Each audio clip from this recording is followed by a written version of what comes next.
Okay, hey, all right. Good evening, welcome to the Board of Selectmen's meeting for Monday, February 24th. Vice Chair, would you lead us in the Pledge of Allegiance? Certainly. Pledge allegiance to the flag of the United States of America and to the republic for which it stands, one nation, under God, indivisible, with liberty and justice for all. On the agenda for tonight, after reading the mail, we'll have item number 2 is department board updates from the Highway Department talking about Foster Street, followed by local action units talking about Jones Meadow. Item number 3, which will be around 6:40, is form-based code presentation, followed by public input and members' input. Around 7 o'clock, the Littleton Robotics High School competition team will make a presentation. At 7:15, Littleton Community Gardeners request to use the common. Item number 7 is municipal building space needs, followed by item 8, town meeting, vote to insert articles on the warrant. 9 is continued hearing at 8 o'clock pursuant to Selectmen's regulations and policies, earth removal regulations and Spectacle Pond Road. Around 8:30, approval of host agreement certificate form for G7, that's the lab. Around 8:35, host agreement negotiations with proposed for Community Care Collective, and that's followed by the host community agreement negotiations with Littleton Apothecary. 9 o'clock, we'll have a discussion on the Selectmen having a retreat, and followed by the town administrator, acceptance of a gift donation from Middlesex Savings Charitable Foundation for the police department, an amount of $10,000. B, approval of facilities director job description, and C, Church Meadows contract, and then minutes and adjourn. Joe, do we have any mail to go over? There are only 2 correspondents in the packet. Both are from Comcast. One is about price increase for a couple packages, and then another is a required annual document identifying complaints and outages. Great, thank you. So going by that, we'll go right into item number 2, which is Highway Department Foster Street final design contract. Chris? Hello. Nice to see you. Nice to see you too, thank you. So we are moving right along with Foster Street here. We hope to have Mass DOT schedule the design public hearing in the next month or 2, which will mean once that's scheduled and been conducted, we will have exhausted the whole contract that we had originally. So we need to now just get the board to authorize the next contract, which will take us all the way through 100% design, which we're hoping to have completed in the next year. We are still on track to have this is still program funded for FY 2024. The intention would be to try to get them to push that up a year to 2023.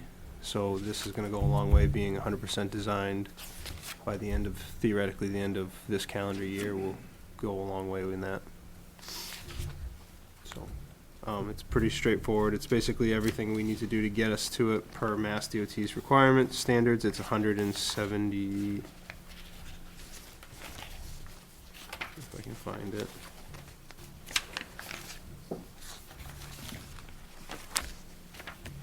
$176,850. I have it budgeted in the highway maintenance budget, so it was accounted for all along with all the other work we have going on, so. I'm not asking for money, I'm just asking for a signature. Just a signature, I think we can handle that one. Any comments from the board? I think we should put a premium on the signature. That's it? Just a signature? Yeah, I can have Nina sign it when she gets back. I just need the board to authorize for her to sign it. No So problem. I have the motions up on the screen.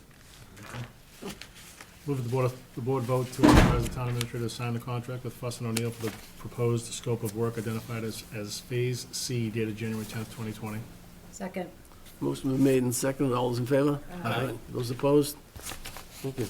Thank you. Is that it for the night? That's it for the night. Ooh. That was a big one. Pretty good stuff. Yeah, this is awesome. This is a big one, 176 travels. And you're off to the robotics team. I got a long ride home. All right. Bye, thank you. Bye. We'll stream it to your phone. Okay, local initiative program application for local action units. Joe, you want to take that? Sure. So the form that's in front of you is an application that goes to DHCD. It's a mechanism that the state has for towns to add units as SHI that come out of procedures and processes outside of the comprehensive permit process. For example, we have an inclusionary zoning bylaw. Those units get approved. However, to count towards our SHI, our subsidized housing inventory, we need to apply to have them counted. That's what this document does. So it takes that many pages. So the cover applications are always the short things, the important things that have your signature on them. There's a lot of information that then DHCD requires because they need to verify that the documents and the means by which we created those affordable units comply with standards, so that at least they are able to meet the standards the state has identified for affordable units. So a lot of the packet material was really all part of the application that would be going to DHCD to support that this complies with their requirements. Yeah, I think it was mentioned before, we've never seen this many pages before. Right, I was gonna- to the chairman's point, maybe in the future, I'm glad you're erring on the side of caution, but perhaps on the, things that have a lot of backup detail, just suggest that we're only gonna include the top sheet. If you want more, we can give it to you, right? Yep, that's absolutely possible. In this case, the vice chair and I had a discussion going back and forth. Are we trying to find something in here? Right, Did we yeah. negotiate this? I and know, not- right? Right. Yeah, all right. So, Yeah. Just make a quick comment about the SHI number, the housing inventory.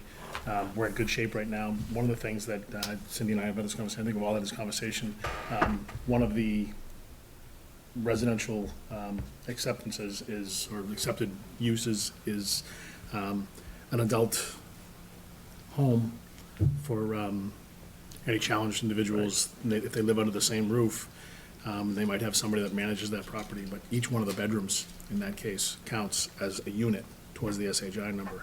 I'd love to see us try to, work towards, I know with the Affordable Housing Trust, you've had this conversation, and I think it'd be, there's a number of properties around town that have the potential for us to be able to swoop in and do something like that, or at least make some of our developers aware of this, and, it would be a great, whether it's a public-private or, some way to create that kind of housing so that we can keep, there's a number of residents in town, a friend of ours, Gary Wilson, his son has aged out of the public education Right. system, and so now it's, to be able to have some sort of housing that's available for folks like Drew, and there's many of them in our community, and we may not know who they are, but if we do create this type of housing, I think it would be a great asset to our town, it would be a great help to those families, and It's probably not something that the developers would immediately think of, saying we need to put it in front of them, especially if there's, a potential incentive along the lines as you discussed it. Every room counts as a unit. That's, that's not to be ignored in the development concept. And that's one of the benefits about having an affordable housing trust is that there may be some unique solutions that we then can guide ourselves rather than relying on the market to right. provide. There's a few of those developments down the Cape have done a couple of those developments that we could look to as well. But to Chuck's point, it's definitely on our radar. Hopefully, we can work with the Affordable Housing Trust. Certainly something we've had those discussions and Promote find it an a little bit opportunity more. to make it happen. It'd be wonderful. So that's all set for signature as far as the document goes? Correct. don't need a vote or anything, just Just the motion? There is a motion there. Someone want to make the motion? is that a motion, though? Yeah. If you just Oh, there it continue is. after the, Right. yeah. Move the board vote to authorize the chair to sign the DHCD local action units application to add 2 affordable units at Jones Meadow to the town's subsidized housing inventory, SHI. Second. Motion's been made and second. All those in favor? Aye. Thank you. Item number 3 is form-based code presentation. And Chair and Warren coming up. Come up, new guy. Yeah. The new guy gets roped into all kinds Absolutely. No, it's called volunteering. You all guys have better judgment not to do. Anna Houston, Planning Board. So you have in front of you a packet. that- So I'm bringing it You're up on bringing it the, up. Oh, on the sorry. screen. Okay, just bring it up on the screen. Page 3, please. Yep. Sorry, So just this gotta do some presentation adjustments here. that Joe is bringing up was the presentation that we had at our February 10th Planning Board hearing for form-based code. And so it's about a dozen slides. I'm only going to go through a couple of them, which I think are the most relevant, as many of you have already seen a lot of the form-based code presentation and have been a part of the discussion. So, actually, I'm sorry, page 3, if you want to scroll it back. Oh, that is page 3. One more, back, page 2. Page, okay. Page 2, thank you. So I just wanted to reiterate for you all and for the viewing public, is that form-based code has been worked on for about a year, going all the way back to May, when we had a public teach-in. We had a draft of the code, or the zoning, proposed zoning changes. We had a public hearing in September. And then we went to work and we made sure that we listened to the feedback that was provided in September, specifically around the large building sites. And Joe, if you could move to the next page. So we worked on the fact that people were concerned about the large lots, and so what we did was we went back in with Util, the consultant, and we determined that there was no need to subdivide lots, that there would be no restrictions on the number of buildings per lot, and that there would be no restrictions on the amount of floor space. So those top 3 items are the ones that people were raising concerns about back in September, and we have gone through and found other solutions with the consultant, so we feel very good about that. And wanted to also point out that in addition to having conversations with residents, we have had conversations with folks from the Littleton Business Association, because several of their members are in fact business owners on the Common. We also had a presentation with the Rotary. So various other constituencies in town have seen this presentation and have provided comment. Additionally, because this is important for all of our town departments to be able to implement and to know about. I have had conversations with some town department heads as well, who have provided positive feedback, which we've also incorporated. So then, a couple more pages in, I think it's page 9, maybe? It's the one with the graphic. Oh, one more, 10. This doesn't coincide, does it? So on page 10, This one or the next one? this one, yep, this Oh. one is great. So this one, we've had various conversations, including one in early January when we had a joint meeting, and Paul and Chuck, I don't recall that you were able to be there that evening, but this graphic I think is important because it's a depiction of what we would hope that Littleton can grow to look like, which is the farmhouse style. And we have a lot of them in Littleton already, so it would go ahead and blend right in. The bottom part of that graphic shows that the form-based code is just one element of what needs to be done by the town in order to create the look and feel of a common that we all want. And those are all areas that collectively, through the Littleton Common Revitalization Committee, we would work together with representatives from each of those different areas to be able to do more of these items other than just form-based code. So I wanted to highlight that. Can I just, Sure. so this is obviously just a rendering. Yes. You do have Great Road on there, so is this a vision for where, from one point on Great Road to another point on Great Road, like from Citizens Bank down to Bank of America, perhaps? That's probably right. Yep, exactly. Okay.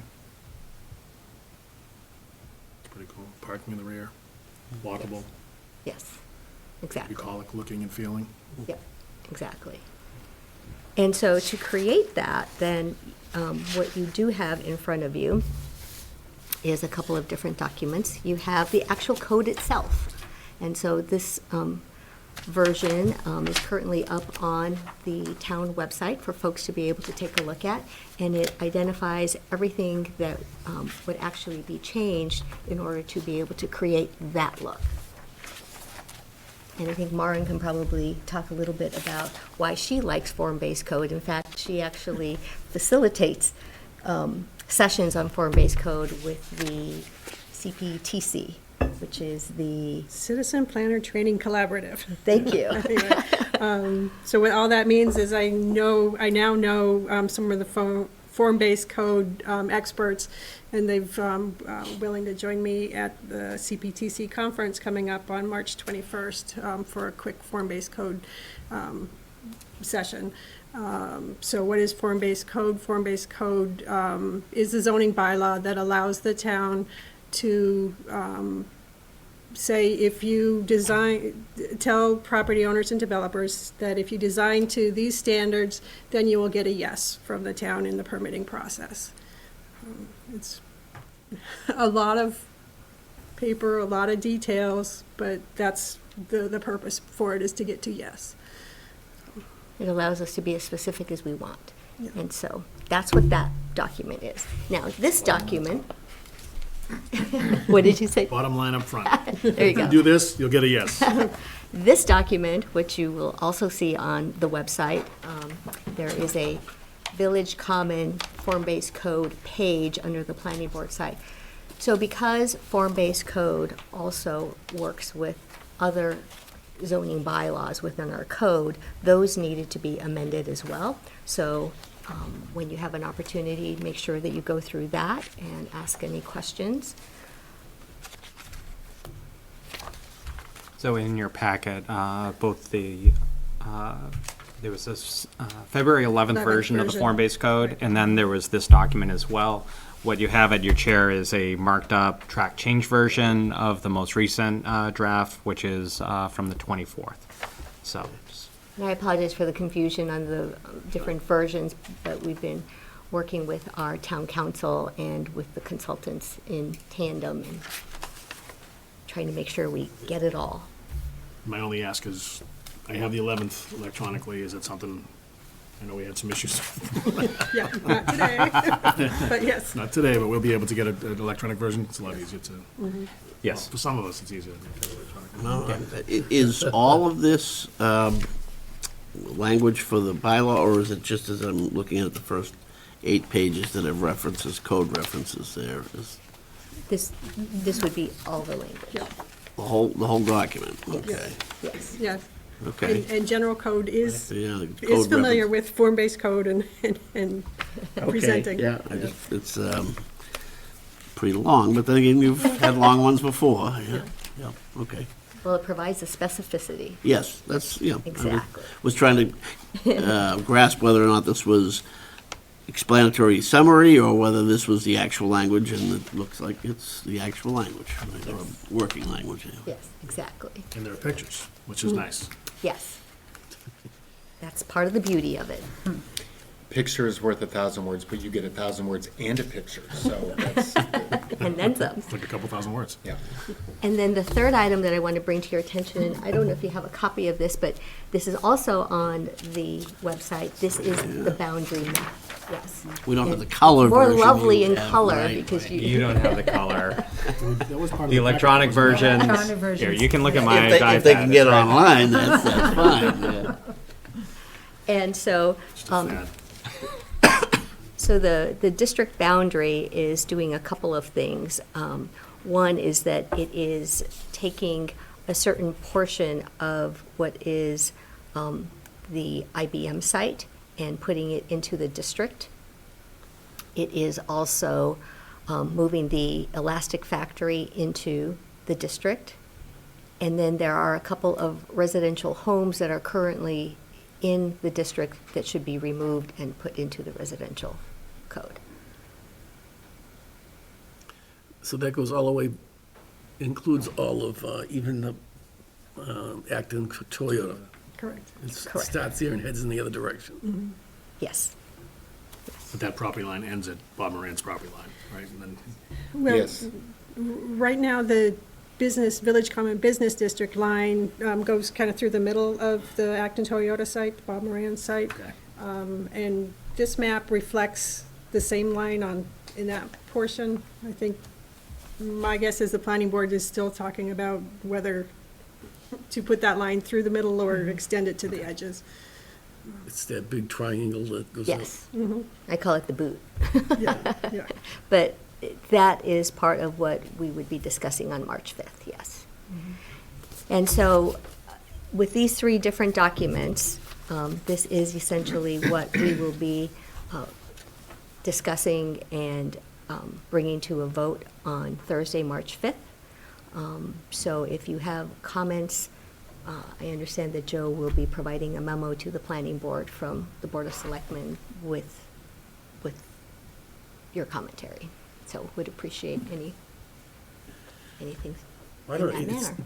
so far, me personally, I think it's a very, very positive move. I think at the very beginning, that some people might have been scared of the idea of so many buildings on one lot and that type of thing, but when you have a vision that you can see of what it could look like, and it looks like farmhouses, it just changed the whole thing around. It's not like seeing a bunch of brick buildings and, Nail salons. yeah, it's like, you go further down the road into Acton, you have all those developments, and they're all separated, and it's not that this is much, much, much different.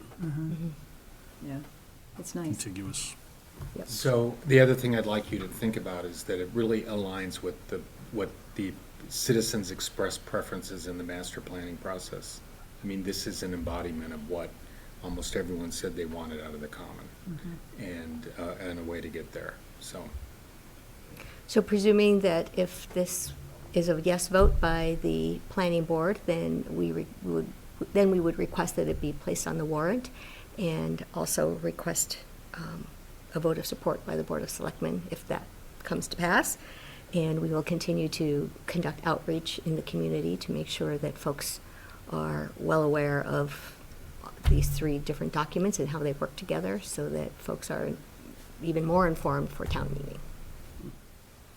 Thank you. Any Great. other comments? I do have, we have pretty large potential development before us with the folks from Northern Bank and Trust. I trust that they've been part of this conversation, and I know initially this didn't look like something they were going to be proposing a couple of years back. I think that their latest renderings are more in line with this, and I assume part of it is because of the interactions that they've had with the planning department and the planning board.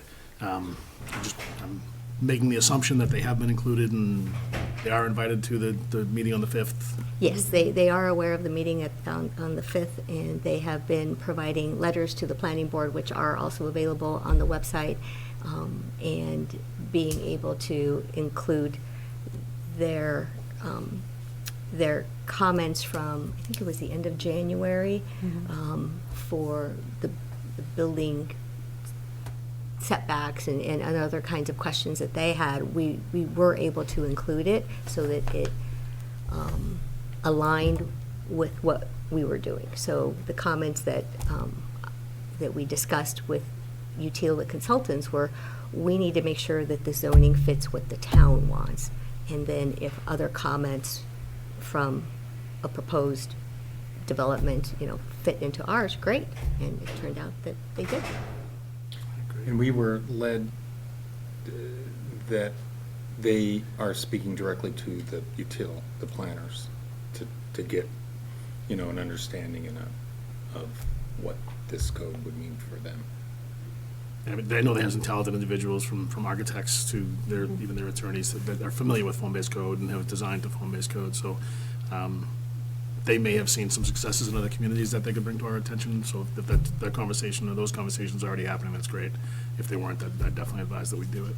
I anticipate that they're probably going to bring something, just seeing that another triangle, I guess, that juts into a piece of property that they currently own, which is part of Robinson Road. I would imagine that they're probably going to look to either square that off or include that parcel as part of the same district. but I don't, I'm just So, speculating. their letter that is out on the website does make a request to include 25 Robinson Road, so that is a question that the planning board may take up at the March 5th 25. meeting. Yep. But the triangle is someone's house, property, not 25 Robinson Road. Which property are you alluding to? I think you're referring to Laura and Michael's No, house. I think you were talking about this. Well, let me just make sure Right- that we right there. understand. That's Mr. Sandra Coates. Casali's house. Where are you So talking I about? believe this is 25, correct? This would be Oh, okay. 25. Oh, all right, so, sure, all right, I just got my, Yeah, so currently so yeah, I see 25 what you're Robinson saying. Road Yeah. is not on the proposed boundary map. okay. You see what that is? Which one? Right, yeah, I guess I saw that, yeah. So currently 25 Robinson Road is not part of the boundary map. Their letter did express that they would, The Like to letter expressed that they would like it to be, Okay. and that's part of why the planning board needs to take a look at it. take a look at that, yeah. Any other questions? No. Not so much questions, it's just, first of all, kudos. It's a very complicated subject, and I think you've done, about a year and a half since it started coming out, right, with the first forums over at the fire department on that, and how confused and scared folks were. Not hearing as much of that anymore, and that's, to your credit for, taking all the steps of incorporating input, reflecting the public's, Littleton public's, view of how they want the town to look, and all that, but don't be surprised, come town meeting, this, that there'll be people who pop up that will act like, where the heck did this come from, It always happens, so as long as you're prepared for that, especially given the complexity of the issues involved, that, We will be prepared. but I'm very impressed and look forward to it. Well, thank you for the support of the Board of Selectmen and for continuing to see this through with us. Thanks. Great. Thank you. Thanks, Anna. Great job. So Do we need a I, motion? only if the board, if people had individual comments that you wanted to have staff sort of gather to then provide to the planning board. If you don't have any specific comments, then we can just pass over this. This was just thrown out there as a proposal. If you had, oh, I want to see this, I want to see that, I want to support it, or whatever. It's just a vehicle in case you wanted to. I'd rather have the freedom to show up at the hearings and, speak Sounds good. individually or whatever. Yeah. Yeah, I agree. All right. Okay, item number 5, Littleton Robotics Team Presentation. You're up.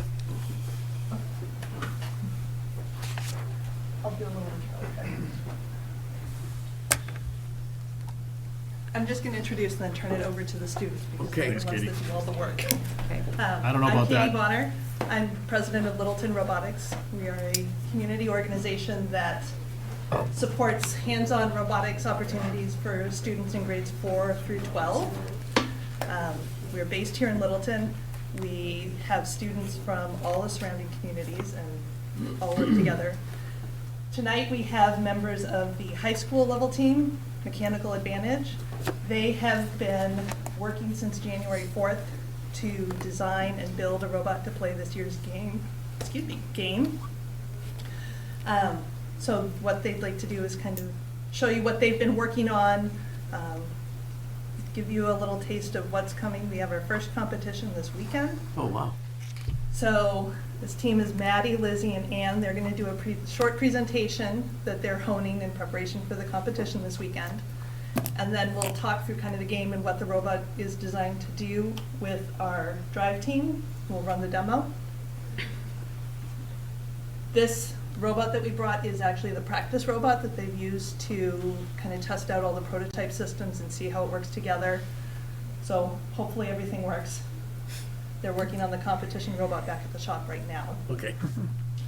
And I'll also say a word of warning, when it runs, it's a little bit noisy. So if you need to cover your ears, that's fine. Okay, so I will turn it over to our team. Okay, so we're about to give our chairman's presentation for the Chairman's Award, which is the most prestigious award in FIRST, and we're going to present it to the judges at our competition this weekend. So hi, we are Team 6328, and we are an inseparable family. We wanted to emphasize the theme and importance of family on our team all these years. So there's this quote from the movie Lilo and Stitch that says, Ohana means family, and family means no one gets left behind or forgotten. So our team was formed 4 years ago with only 11 students who touched the hearts of our community with their passion and diligence, and we didn't realize at the time that we were already becoming a family. So our robot, which we named BotBot Strikes Back because Star Wars sponsors our game this year, is a symbol of our family, and everyone on this team has contributed to this symbol in one way or another because we're not just building a robot here. We nurtured our family to build strong roots and support a growing tree with a solid trunk and new branches and shoots growing every season. Also, our 9 Outreach Tier program allows us to reach diverse groups all over the world, as far away as India, China, Liberia, and Afghanistan. Our 9 branches of outreach include team events, traditional events, FLL and FLL Junior Outreach, FTC Assistance and Mentoring, FRC Assistance and Mentoring, Girl Up, Compass Lines Projects, Resources, and First Global. Yeah, so outreach is a huge integral part of our team. Our outreach program has grown grown broader and deeper since 2017 in our inception. We've gone from 11 members to 38, from 5 mentors to 18, from 400 square feet in Littleton High School to 4,200 square feet in our current workspace, and from 854 outreach hours in 2017 to 2,027 this year and counting. So I'd like to tell you guys a little bit about the way we organize things over on our team. So we have technical and non-technical roles, right? And we want to make sure that everyone is included in our first family. So we place equal emphasis on both of these. A lot of teams are very technical and don't focus as much on non-technical things, but we think that they're both very, very important, so that we can give everyone on the team, even if they're younger, if they're in 8th grade, if they're in 6th grade, or if they're older, if they're our age or older, they all have equal opportunities. These opportunities, our 27 leadership roles that we have on our team, have empowered people like the 3 of us to really step up. I started off on the team in 8th grade, not knowing all that much and being scared of what we called the big robots, to my current role in my sophomore year this year, which is team co-captain, co-outreach lead, design lead, and chairman's presenter, which is what I'm doing right now. So it's really amazing how we can all grow. It's been super empowering, and I've really gained a lot of confidence from this all. And I'm really not the only one. We have a member named Damon. He's in 8th grade. He's a first-year member, and he's on the autism spectrum.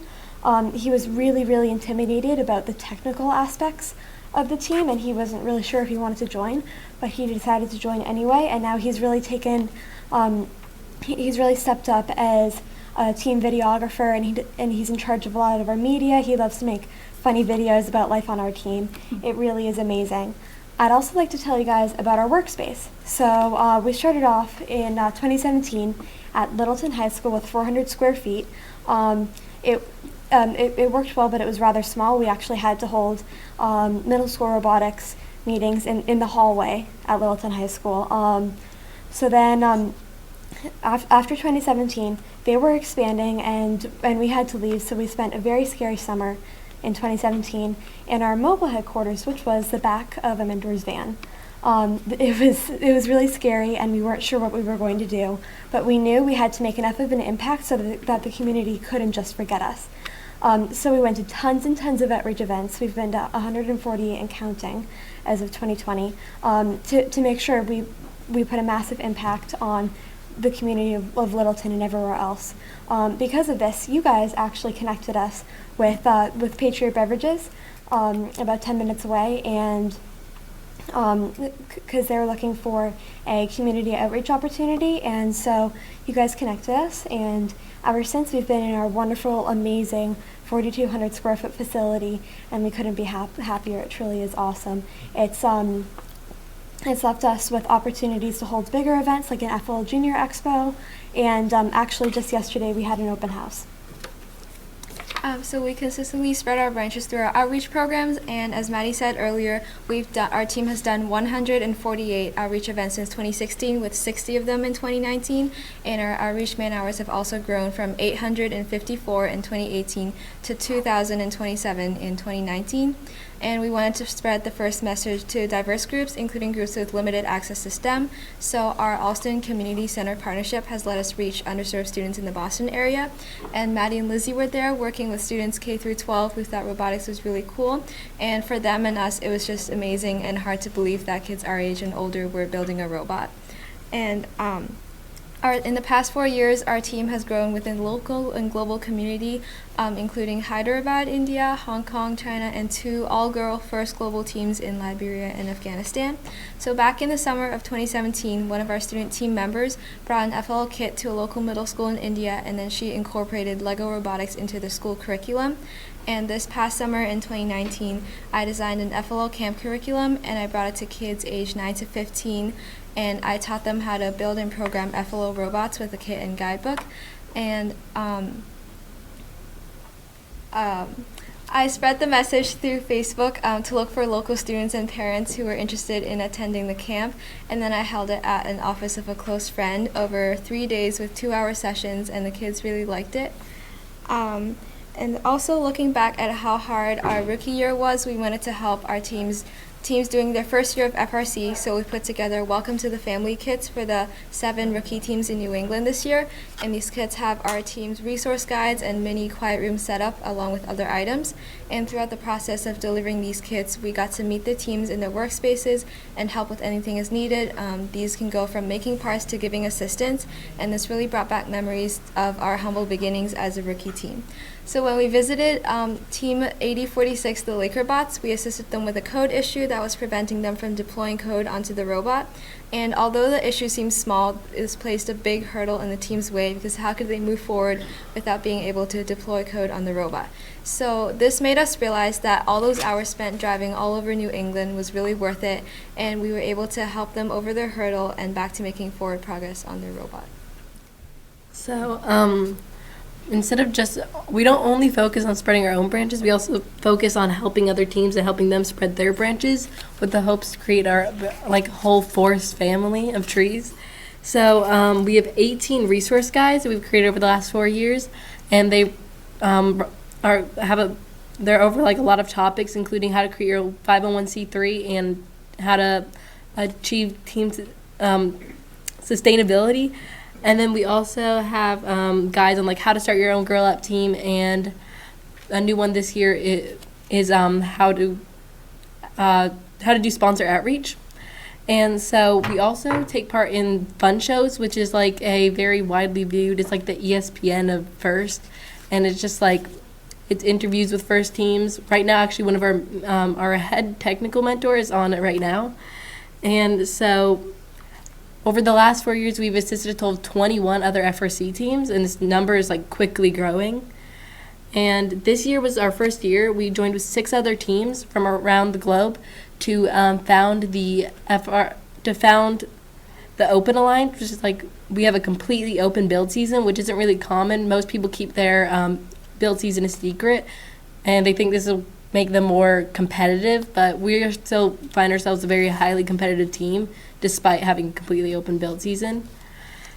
And so one of our main focuses on the team that we decided to put a large emphasis on is mental health, because the competitions can be very stressful, they're very loud, we're at the shop for a lot of hours, so sometimes the students just need a break. I know I personally just sometimes need a break to be able to unwind and relax.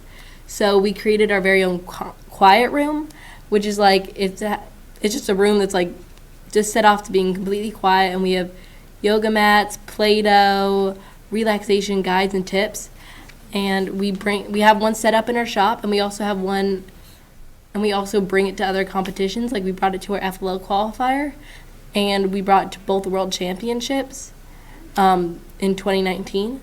And so we worked together with the Compass Alliance, which is another group of FRC teams that work together to compile a bunch of resources for FRC teams. And so we worked with them to be able to get our quiet rooms into many places. And so, sorry. And another one of our main emphases on the team is our FLL to FRC transition program and forming strong bonds all throughout Littleton Robotics, not just the FRC team. So our FLL to FRC transition program is moving the 8th graders and getting them ready to join the FRC team. So all starts with our FLL teams. We have a total of 5 FLL teams in Littleton and 3 in Bolton. And they're mentored by FRC students like the 3 of us. We all mentor teams. And so we meet with them May through December, and we coach them on how to code, how to build, and the projects for their level, which is FLL, which is the lower level of FRC. And so we coach them, and so we've gotten lots of our FRC students involved with this. This year we had a total man-hours of students coaching the FLL teams at 1,777 hours, which seems crazy. Just I don't know. That's a lot of time for 1 year. But so I know we all, all 3 of us, we spend a lot of time working with our teams. And personally, it's so great to be able to watch the kids, because 5 years ago I was joining FLL and I was that age, and it's just, I love to see them so inspired and being yeah, I'm going to join FRC one day, just like how I was. And it's just really great to be able to help them achieve that goal. So, yeah, that's really great. And then, so we work with the FLL teams, and we form really good bonds with them. So then when they join FRC and they're our team members, we already have a great bond with them. And so during the off season, we also prepare them for the FRC season we have these off-season meetings that we train them in CAD, which is 3D modeling for the robot. We train them in programming, Java for the robot, and then we also train them how to use the machines in our shop, so we're very safe. And so this gets them ready for the season, and so once the season comes, they can be very hands-on. We also bring them to our off-season competitions that they get to be part of the pit crew and part of the drive team. And so we found this method to be very effective, and 82% of our FLL students have moved on to FRC, which is constantly giving us new students, so our team is very sustainable and we never are short on members. Yeah, so that's all we have right now. Thank you guys so much for giving us the opportunity to present here. Now we have a little robot presentation. We have our drivers right here, as well as our lead programmer, and we'll be happy to explain basically how the game works and how this robot that we have right here works. So this again is our practice robot. This is not the one we're taking into competition. That one is very pretty, so we don't want to dent it up right now. So yeah, here it is. There are 2 main parts of the game this year. One is shooting balls into a 12-foot high target, which we'll show you right now, and the other is climbing a bar, which we don't have set up right now, of course, because it's elevated. It's 6 feet high. That'd be kind of hard to do here. So right now it's going to intake some balls. It can hold 5 at a time, which is the legal limit.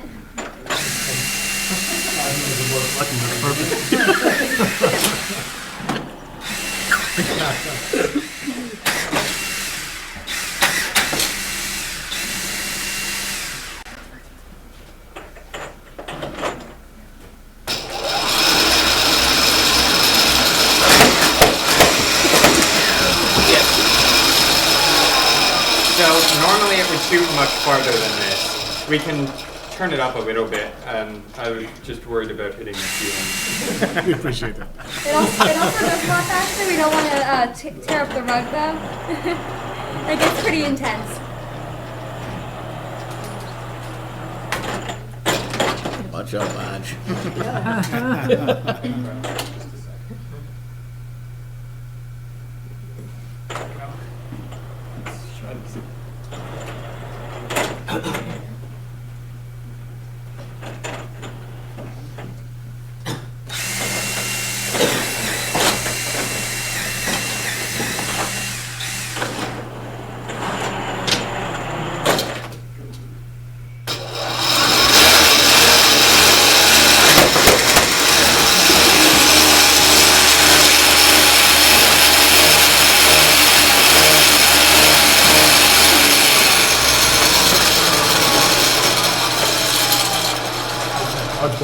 How round is the target they're aiming at? I want to say 3 feet. How big? The outer 3 target? 3 feet about? 3 feet? Yeah, so there's an outer target, about this wide, this tall, and again, it's very high up. So we have, you'll see on the other end we have like a green light that's actually vision tracking. It processes some special reflective tape on the hole that we've got to shoot it into to make sure that we get it accurately every single time. Which is really cool. It's really impressive. It's not on right now because we don't want to blind you guys. But that little black box right there, you'll see with the little dots in it. That right there, that's the camera that we use. That's cool. Very impressive. Yeah, that is. You guys hold up the controls that you're using? So it's an Xbox remote, but then you have this magic box. But you guys, actually custom built. Right. Because an Xbox controller for a lot of the controls doesn't actually make that much sense in terms of layout, and it doesn't provide any way to give feedback to the person controlling the robot. So we custom built and developed code for this box that has a layout of buttons and a joystick for operating a mechanism. And then it has LEDs next to most of the buttons that can light up to indicate the status of things. So for example, we can have a run and a stop button, and the LED can light up to tell you which state it's actually in, which when you're on the field and you can't necessarily see the robot is really useful to have. And then we also have a little LCD screen that lets us show text. So that could be something like what position this shooter hood is in, or what speed the flywheels here are currently spinning at, or something like that. it's really impressive. Now, we could use this at a meeting when someone's making a presentation that we don't like if it was in the back room. It's like a modern day gong show. That's very big hook. impressive. Also, your presentation was very impressive, too. That's a lot of work, and doing public speaking, I know how hard that is. That was just wonderful. Never looked at your notes at all. I know you had them, but you didn't look at them. That's great. Yep, you know your stuff. You guys, you all did a great job. You should be really proud of yourselves. I will say that you guys mentioned the mentors, and you know that a lot of people have helped you get to where you've gotten. But Katie and her husband Brett and so many other They're folks amazing. have pitched in and mentored you guys. And I mean, I can't even, words can't express the amount of time and effort and energy that you guys have put into not only helping these guys, but really, I won't say they were on the brink of going away, but it was close, and you guys really had to It was very close. do a lot to It was bring very it back. And you guys have done a great job of outreach, which is, if you look at the list of sponsors that you have, there's some pretty impressive sponsors on that list. That's a tribute to, I mean, it's all about networking, and you know, if you have a friend whose parent works for XYZ company, Maddie, can you turn around and show the back of the shirt? Yeah, so here, I'll show you guys and then. Here's you to guys one, might Maddie. see. Yeah, so these are only our bigger sponsors. We have We're even actually more than talking this about in real raising life. the limit, like raising the cap to get on the shirt because we had so many sponsors this year. That's excellent. it's really cool. How old are you all, roughly? We're all 15. Yeah, I'm senior. and then they're freshmen. I have a grandson who fascinated Yeah, it's really cool. But the amount of inclusion, and it's awesome. You mentioned Damon, and you know, I know he's so passionate about it, and he always talks about it. And anytime I run to him at the high school or at one of his brother's basketball games or something, it's fantastic, and it gives you guys just something extra that, you know, the family part is fantastic. I don't know, I can't say enough about what you guys are doing and what the mentors are doing to get you there. I try and I start crying every time. I love these kids. Yeah, it is family. It's you guys. It's awesome. Yeah, it really is family. It's really neat. I love the tree analogy too, the branches and the forest. It's great. Good stuff. So, So thank you very much for the opportunity to. First competition is Saturday. Where's that? Connecticut. We have a closer by one in a month. Revere. In Revere, it's right near Boston, yeah. But yeah, we have one in Connecticut this week, and then in 2 weeks we're going to Ottawa, Canada, which is going to be a lot of fun. Very cool. Yeah, and then we have Revere, and then after that, if we make it, we have Springfield, which is like the district championships, and then after that, if we make it, we have Detroit, which is Worlds. On to Detroit. Yeah. How many travel with you? So 33 of us are going to Canada. All 33. That's it. Yeah, that's including mentors. But yeah, and then we typically get 25-ish for Worlds. Around It's there. open to anybody on the team who wants to go. Yeah. Awesome. Very cool. Yeah, that's great. Well, thank you all very much. You guys have a plug for any kind of sponsorship opportunities? or- There is a job. website, if anybody Googles 6328 Mechanical Advantage, there's a website, an opportunity to donate. Yes. By all means, every dollar helps so that these guys We can are do exactly what still they're doing. buying supplies, and, even after the first competition this weekend, we'll see what works and what doesn't, and we'll be making changes and need, new supplies for that. And And if there is anybody out there that is involved with, we love our sponsors. well, with even some of the, the technical expertise and stuff, there's different people that maybe run a machine shop, or they work for a company that does manufacturing, or that there may be some connection that could help you guys out. Atlantic Rubber here in town has been providing us with some supplies. That's very cool. That's great. Excellent job. Thank you. Thank you so much. Good luck. Good Yeah, luck, thank guys. you. This is awesome. Thank you for sharing. Yeah. Thank you for the opportunity. We'll try and pack up and get out of here without too much noise. It's all good news. They have work to do back at the shop now. Well, that's the other thing I wanted, you guys mentioned the quiet room, but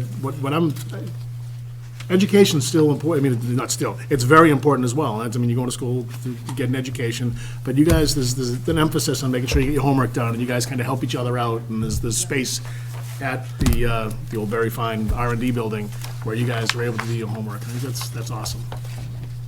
Yeah, and well, as mentors, we tell the kids all the time, okay, school first. Yeah. If your schoolwork's not getting done, then this takes a back seat. So they all know that. Very cool. Thank you. Thanks. Thanks. Good luck, guys. Thanks. Okay, item number 6, Littleton Country Gardens, request to use the Littleton Common. So in your packet is a letter that we received asking for use of the Littleton Common on Saturday, May 9th, 8:30 to 2:30. This is something that they've done the last couple of years. They would need time day before and after to set up and then take down. So, or rather, day before to set up. It's something they've done in the past. Yep. It's worked out fine, so. All good? Yep. Move the Board of Selectmen vote to approve the use of Littleton Common for Littleton Country Gardens annual plant sale on May 9th, 2020, from 8:30 a.m. to 2:30 p.m., including setup on Friday, May 8th, 2020. Second. Motion's been made and second. All those in favor? Aye. Those opposed? Okay, item number 7, municipal Mr. buildings. Chairman, did you do item number 4, the public input members updates? No, I didn't. That's right. So you're not going to do number, are you gonna do number 4? Just joking. I just It was an forgot. oversight. I don't know if you meant to put it later or what you... No, I just, I think it was a coincidence that you happened to walk in right at item 4, Diane. I'm like, all right, any public input? Ma'am? Diane Corey, Littleton Town Clerk, I just want to remind everybody that we're doing early voting this week. It is Monday through Thursday, 8 a.m. to 6 p.m., and Friday, 8 a.m. to 2 o'clock. We're doing it in the multipurpose room, so anybody that is a registered voter can come in and vote. If you don't want to early vote, you can still absentee vote until Monday at noon. And then obviously next Tuesday is Election Day, the 3rd of March, and it's 7 a.m. to 8 p.m., and it's down at the Russell Street School Child's Sports K Gymnasium. Middle school. Specific question, is it too late to mail the absentee out? It is not. I'll be in tomorrow morning. Yeah, no, we're still getting, I just had about 15 requests. How was the turnout today? We had about 100 people come in today. Really? Not as good as we thought, but it's better than not, but 10 hours. Oh, overall, Diane, do you see that doing this brings our number up, or is it just the same people So down the road? this is the no matter first what? time we've ever done it for a primary. Okay, yeah. For a presidential, we had, last time we had 1,800 people come for the presidential, but first time for a primary, so it might bring our numbers up. That was the anticipation for the primary, but we'll see. The whole reason behind it, right? We have about, we actually have almost 200 absentees, which is high for a primary as well, so we'll see. Our numbers are a lot better than anticipated, but we're hoping to do better by the end of the week. So that's why I'm here tonight to, remind people that we're doing the early voting, so. Of course, the state picks up all the costs of the early voting, right? They call it Love an you, Joe. unfunded mandate. At the, We the end see of a the little meeting. bit we see a little bit of money, not a lot, but. At the end of the meeting, we do have for the board's signature the warrant for the primary. So I'll pass that around at the end. Thank you. All right, Thanks, thank Diane. you. Thanks, Diane. Thanks. Have a Anything good else? night. Good night, Dan, thank you. Anything else in the public input? Members' input? Cindy? I don't have anything. Sure. I just want to say thank you to the members that they showed up.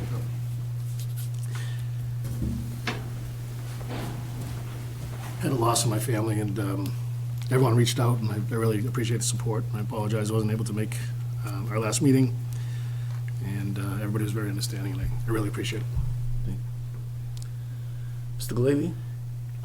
Yeah, a couple items. One is, and I see our Board of Health colleague here, Gino, there's some residents of a couple of Littleton roads right over by the Groton line have been having an ongoing problem with both odors and noise from the kitchen facility attached to the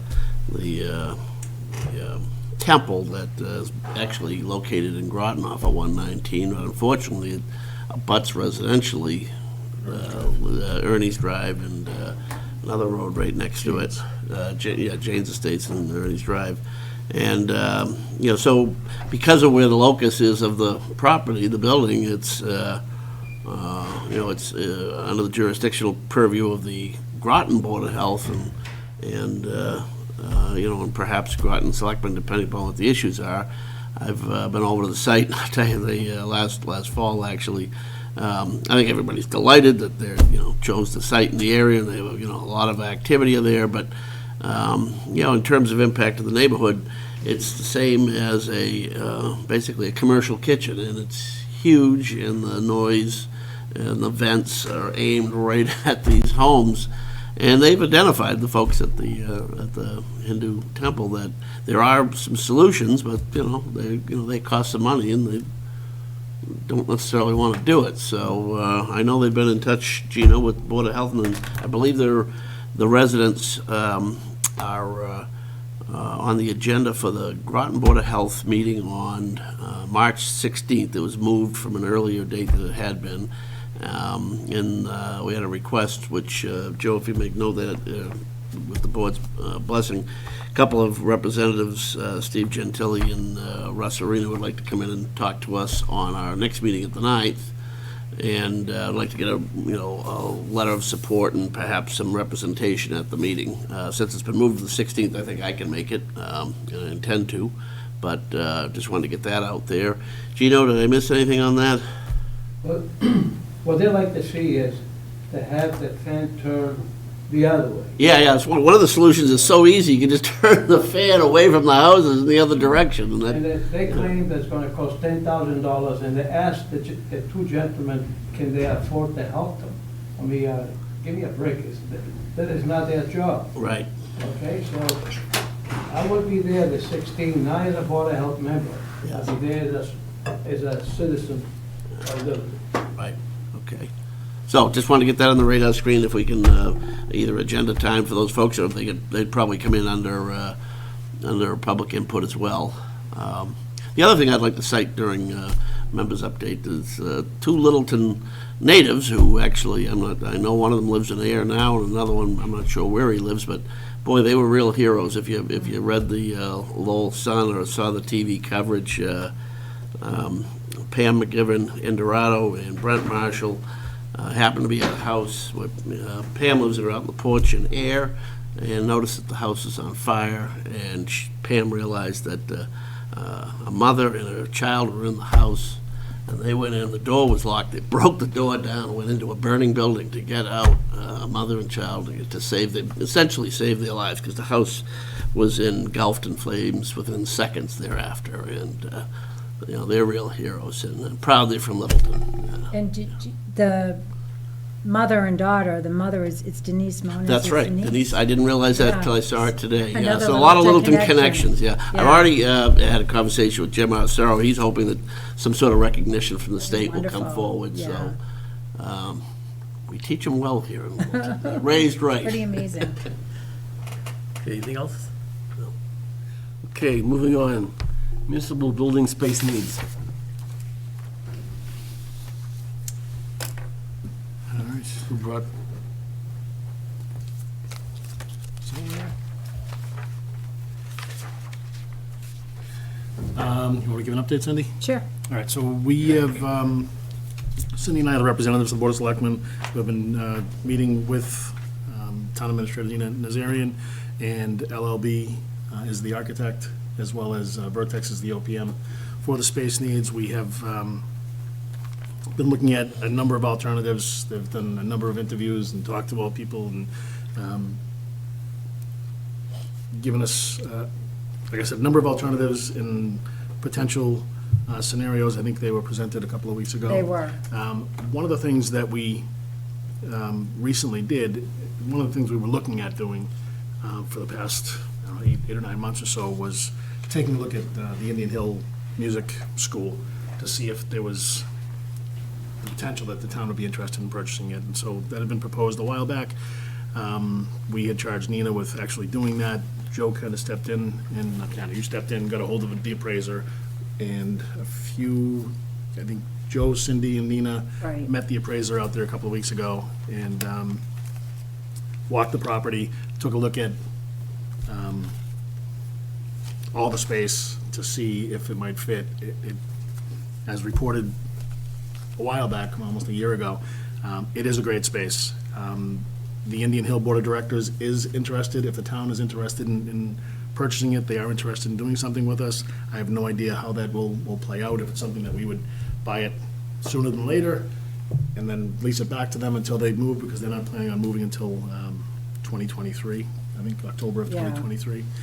That's when they're looking to go into their new space in Groton, the new Tanglewood East.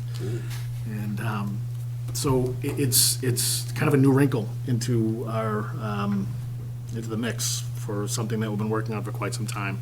And we are looking at the potential of, I don't know if it's, Joe, you mentioned you were gonna probably put something in here where we would empower Nina to ask LLB and Vertex to include in their Scope of work. scope of work, Right. looking at Indian Hill. So I think that that's what we're looking for, is not necessarily a motion in front of us. Oh, you did put a motion up there. Look at you. Johnny on the spot. So that's really what we're looking to do, is just, at first blush, they were saying that it was probably gonna cost around $43,000 to add this full scope. So the suggestion was that we empower Nina to extend the contract for a number not to exceed $45,000. If it comes in less than 40, great, but there are still some funds, I believe, available through the space needs study that we allocated at last May's town meeting, was it?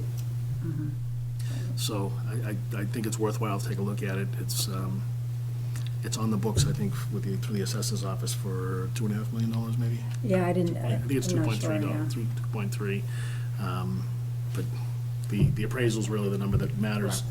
And then if the appraisal comes back at a number that we think is palatable, then we'll start having conversations around what the use could be and how we would move forward with purchasing it and whatnot.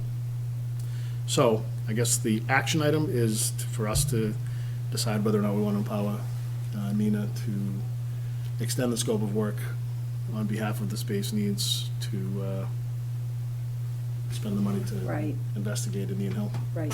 So if I. Sure, may, please Mr. do. I was Chair, just trying to get started. So one of the things, as you know, I don't think you were at that meeting, Chuck, where we presented the scenarios to the board. I wasn't.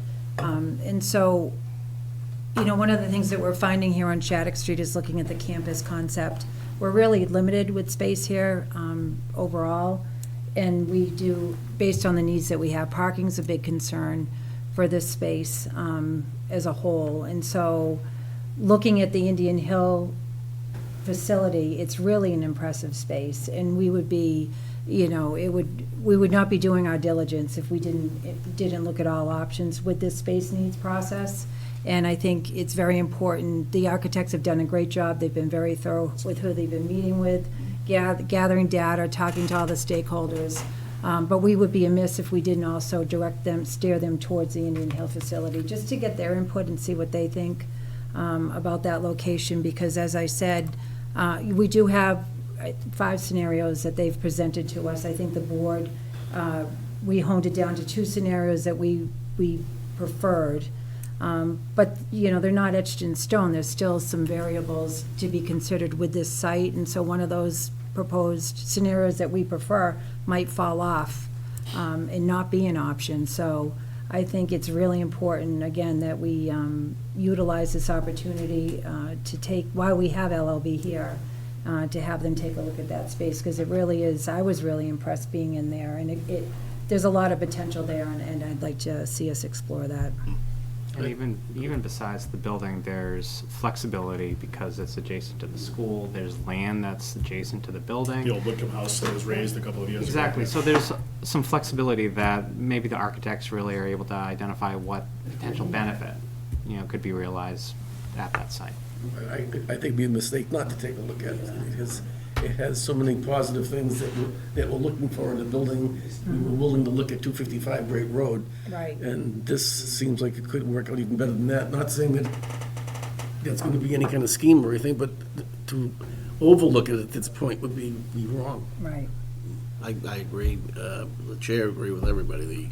It's been on our radar screen for a while. I remember there was a little resistance actually from Indian Hill Arts to even show it to us, early on in the game when they weren't sure what they were gonna do, but it's a beautiful building and. Some history. What's that? Some history as well. Yeah. Got some history here. Right, that's right. And we'd be not doing our jobs not to look at it. So Marge, are you here for this discussion? Yes, I wanted to know. I didn't know if you wanted to add anything to it. Well, no, I just, my thought is, this is not new. I mean, I remember 3 or 4 years ago hearing about this and considering it a possibility, so I'm all for it. I think it's great. I'm not familiar with the building. I've only been inside the lobby area. Yeah.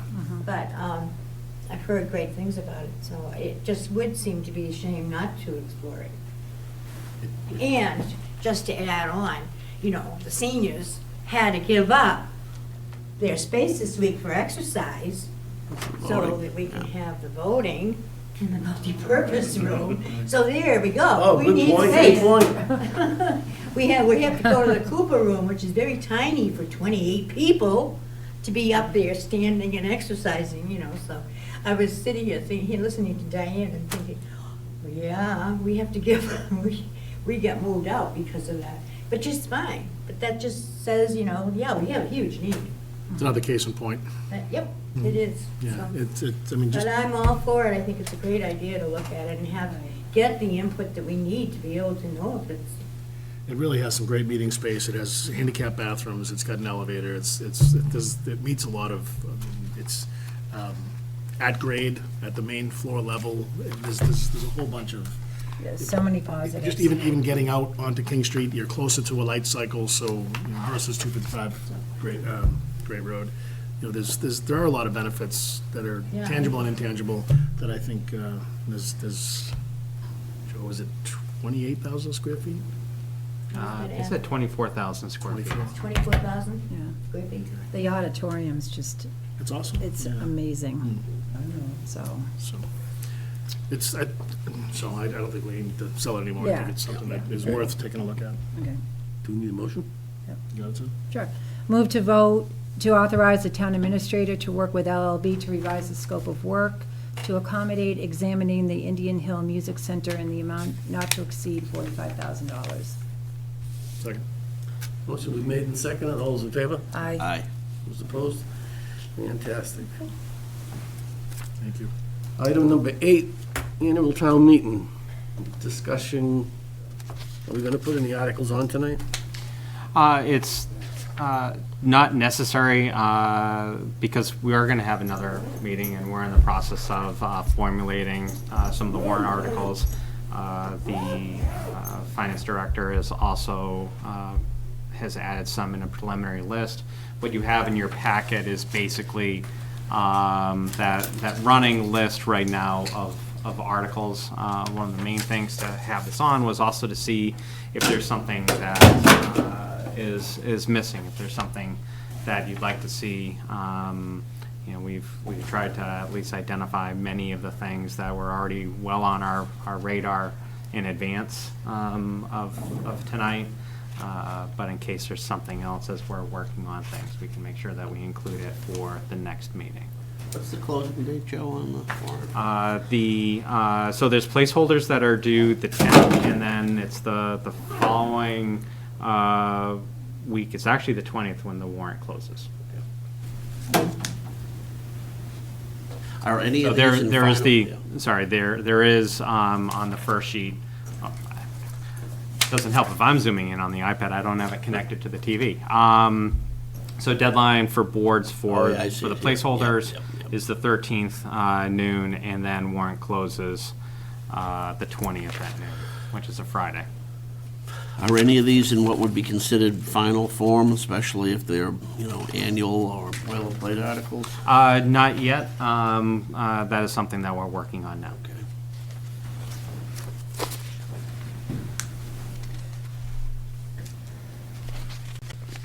So actually, there's no action didn't need tonight at all. All right, let's move on. We have a public hearing in 12 minutes. See if we can knock some stuff from the Sounds bottom like- end of the. Sounds like a good idea. Good idea.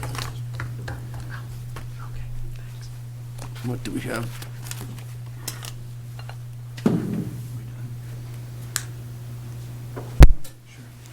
We could do the minutes, obviously.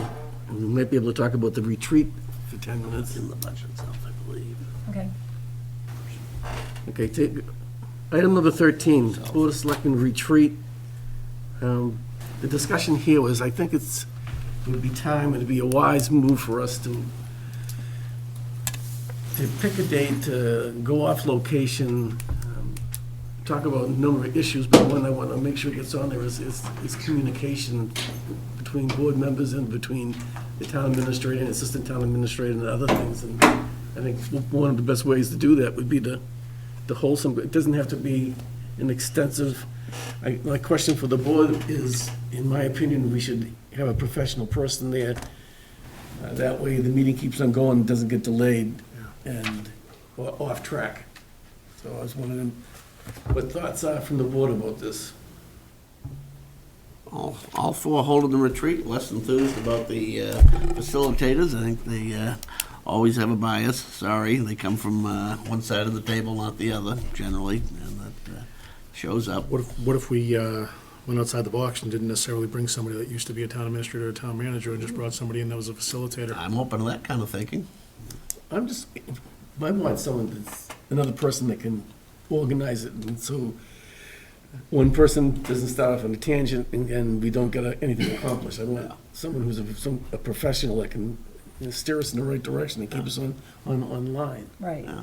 Just structure. Yeah, maybe who's somebody that does this in industry, in general, not specific to town government, might even be a little more open, as you say, outside of the box. But in any event, I'm all for doing the retreat.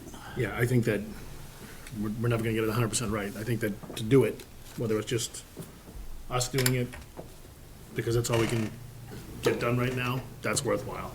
If we do it with somebody from the MMA or something like that, that's worthwhile. Ultimately, I'd like to investigate, somebody from industry or someone that does kind of some of these organizational development meetings. Right. to try to keep us on task and keep us moving in the right direction and make sure our productivity is the best that it can be. Any idea where we can find such a person?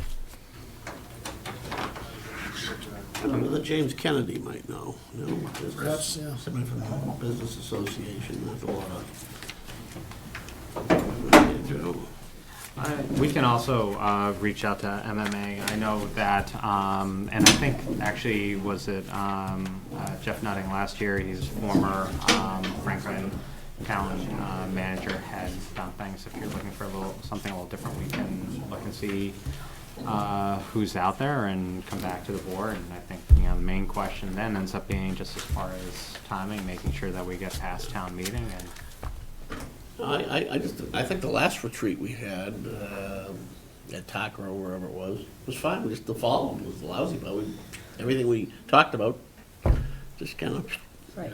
Well, I think it was hard to stay on track with that meeting. I think it would be great to have a facilitator come Yeah, but in. we identified a lot to do. Yeah, right. You know, how come they're not popping up on our agenda is Right. really the issue. Right.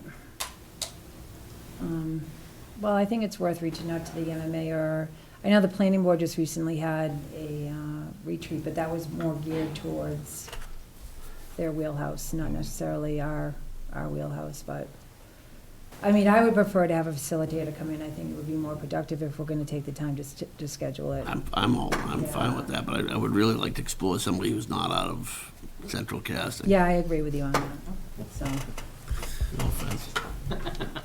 Central casting. okay. So maybe reach out to the Littleton Business Business, Association. you know, people in just the business see. community, there are folks that, you Right. know, make a good living doing this stuff. Right. Not that I want to contribute to that good living, but do what we can. Do we have any idea about a time frame when we would want to do this, or do we want to try to locate somebody, identify I somebody would think we first? want to try to locate someone first. Yeah. Then go after a Go date. there. What about someone like Ken Eldridge?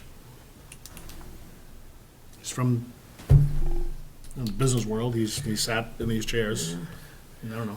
I think he's a great guy. Problem is, some of us might be too close to him. I wonder if maybe, you know, even somebody from another town might be, you know, similar type person from a So the different others- community, doesn't really have any relationship with any of us. Yeah. Right. All right. Right. I'll do some thinking and see if I can come up with someone just Yeah. from our travels, and we all just kind of regroup for our next meeting and see if anybody came up with anything. Yeah. Okay. Sounds good. Though. Still time. Well, timing though, especially since we seem to have got our, both the warrant and the budget under control early, maybe we can get it done before town meeting would be a Right. good idea, next 2 months. Want to go through minutes?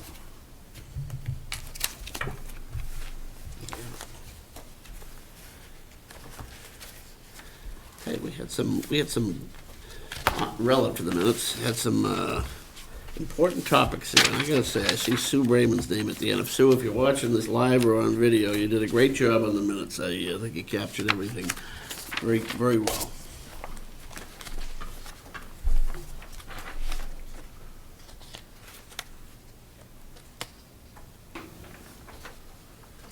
Just have the one set, right? The February 10th meeting? That's it, one set. Yeah, okay, and you weren't there, Chuck, right?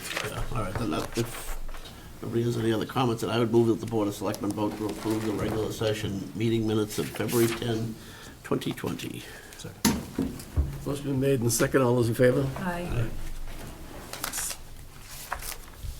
So we have the hearing, and besides that, So, the administrative stuff, any of that stuff, that stuff's potentially pretty quick. yeah. Take a shot at that, Joe? sure. Which Joe are you talking about? Well, I was looking at that, Joe. I just figure whichever one someone's talking towards is the one that Joe goes with. So, We'll have to, we can't sit next to each other, so it has to be at opposite sides. He used to be Joey, but he's too old for Joey Oh, now. gosh. Wow. That's gonna stick. okay, accept gift donation from Middlesex Savings Charitable Foundation. So this is pretty straightforward. You have a copy of the letter from the police chief as well as from Middlesex Savings. regarding the donation for $10,000. This was received at the same time. There was one that the board acknowledged last meeting for the fire department, so it's coming out of the same charitable foundation. So we just need a motion. Move that the Board of Selectmen vote to accept Middlesex Savings Charitable Foundation's gift to the police department in the amount of $10,000. Second. Motion made and second. All those in favor? Aye. And then tied with that, I'll pass along this for signature if you want to each sign twice. Whoops. The next item ends up being the consideration of the job description for facilities director. I'd rather spend a little more time looking at this. This is our first read, essentially, right? So I think it was in draft form. This is the first time we've had a completed facilities director job description in front of us. I'd rather spend a little more time with it, and I just haven't had the opportunity to do that, so. I thought it looked good, but I'll defer to you. Just, it had been discussed, I mean, we approved this, something like this, 2 years ago, at town meeting, I think, maybe 3. So if this is something that is the product of Nina and the school superintendent getting together, I'm sure that they did a great job on it, but we've had a lot of iterations and a lot of input from a lot of different people. So I just kind of like take a look at it and see if it's, I agree. there's any opportunities to make some changes with it. Ready for the next item? Sure. Church Meadows contract. Within your packet, you have email from Town Administrator Nina Nazarian as well as Town Council. Town Council had reviewed the proposed insurance provisions and provided an opinion that the insurance certificate by Mr. Matheson was sufficient. Yeah, I think we've talked that one through thoroughly. Yeah, we've gone through this a number of times. Unless anybody objects, I'll move that the board vote to accept the insurance coverage limits proposed by Frank Matheson Jr. of Springbrook Farm and waive the remaining insurance requirements. Second. Motion been made and second. All those in favor? Aye. Last one, presidential primary warrant. Yeah. So this is, Town Clerk dropped this off today, so unfortunately we didn't have it for when the packet was created, but it basically is just the warrant to allow us to have the primary. It's really not much more than that. Well, we can do some mischief here. You like Iowa? Yeah. We good with it? Motion? Yeah. Move that the Board of Selectmen vote to sign the warrant for the March 3rd, 2020 presidential primary. Second. Motion made and second. All those in favor? Aye. All right, now I can sign it. Oh, my God. You were actually holding off until for the vote. Don't jinx anybody. About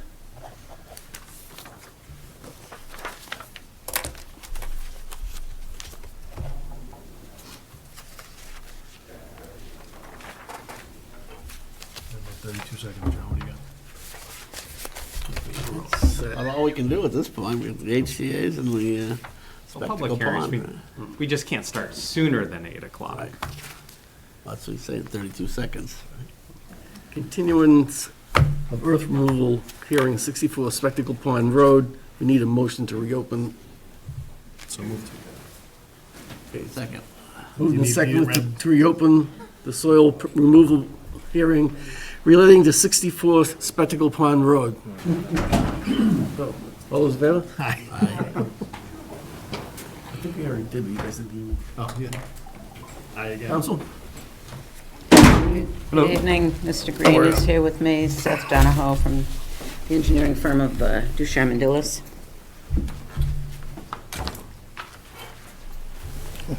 Thank you. I'm going to let Seth present because I know you're waiting for him and not me. First, I want to thank you for including all this here. It was, we were waiting for it, and even on Friday, I was writing up a note to send off to the assistant town administrator to take legal action, and all of a sudden it come flying in, it was all here, so it was absolutely perfect timing. So as Attorney Gould mentioned, my name is Seth Donahoe. I'm with Ducharme and Dillis. Mr. Green has hired us to do some surveys of the properties and drainage studies to compare the conditions that existed prior to the removal of a earthen mound behind his property, and then after the removal.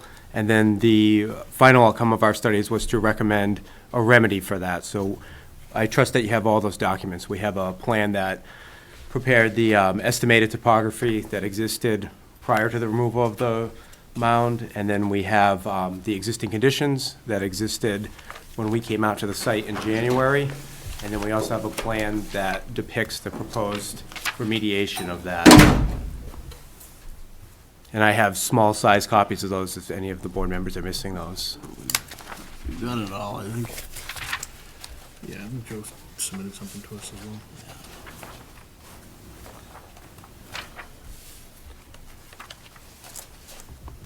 I thank you for all this. Obviously, the concern that the board has is to make sure that the final work gets done and the drainage doesn't go off property. And if this is the solution, and I'm not an engineer, I couldn't tell you. I started to look at that and it was way over my head, so. I've already hired Steve Brightmeyer as well to take care of the work. Okay. As well, Matt's on the work.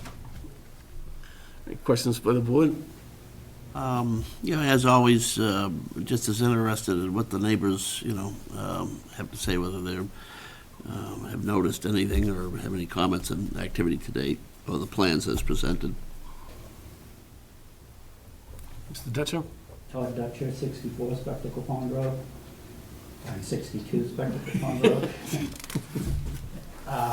Just a question for the engineer, I guess.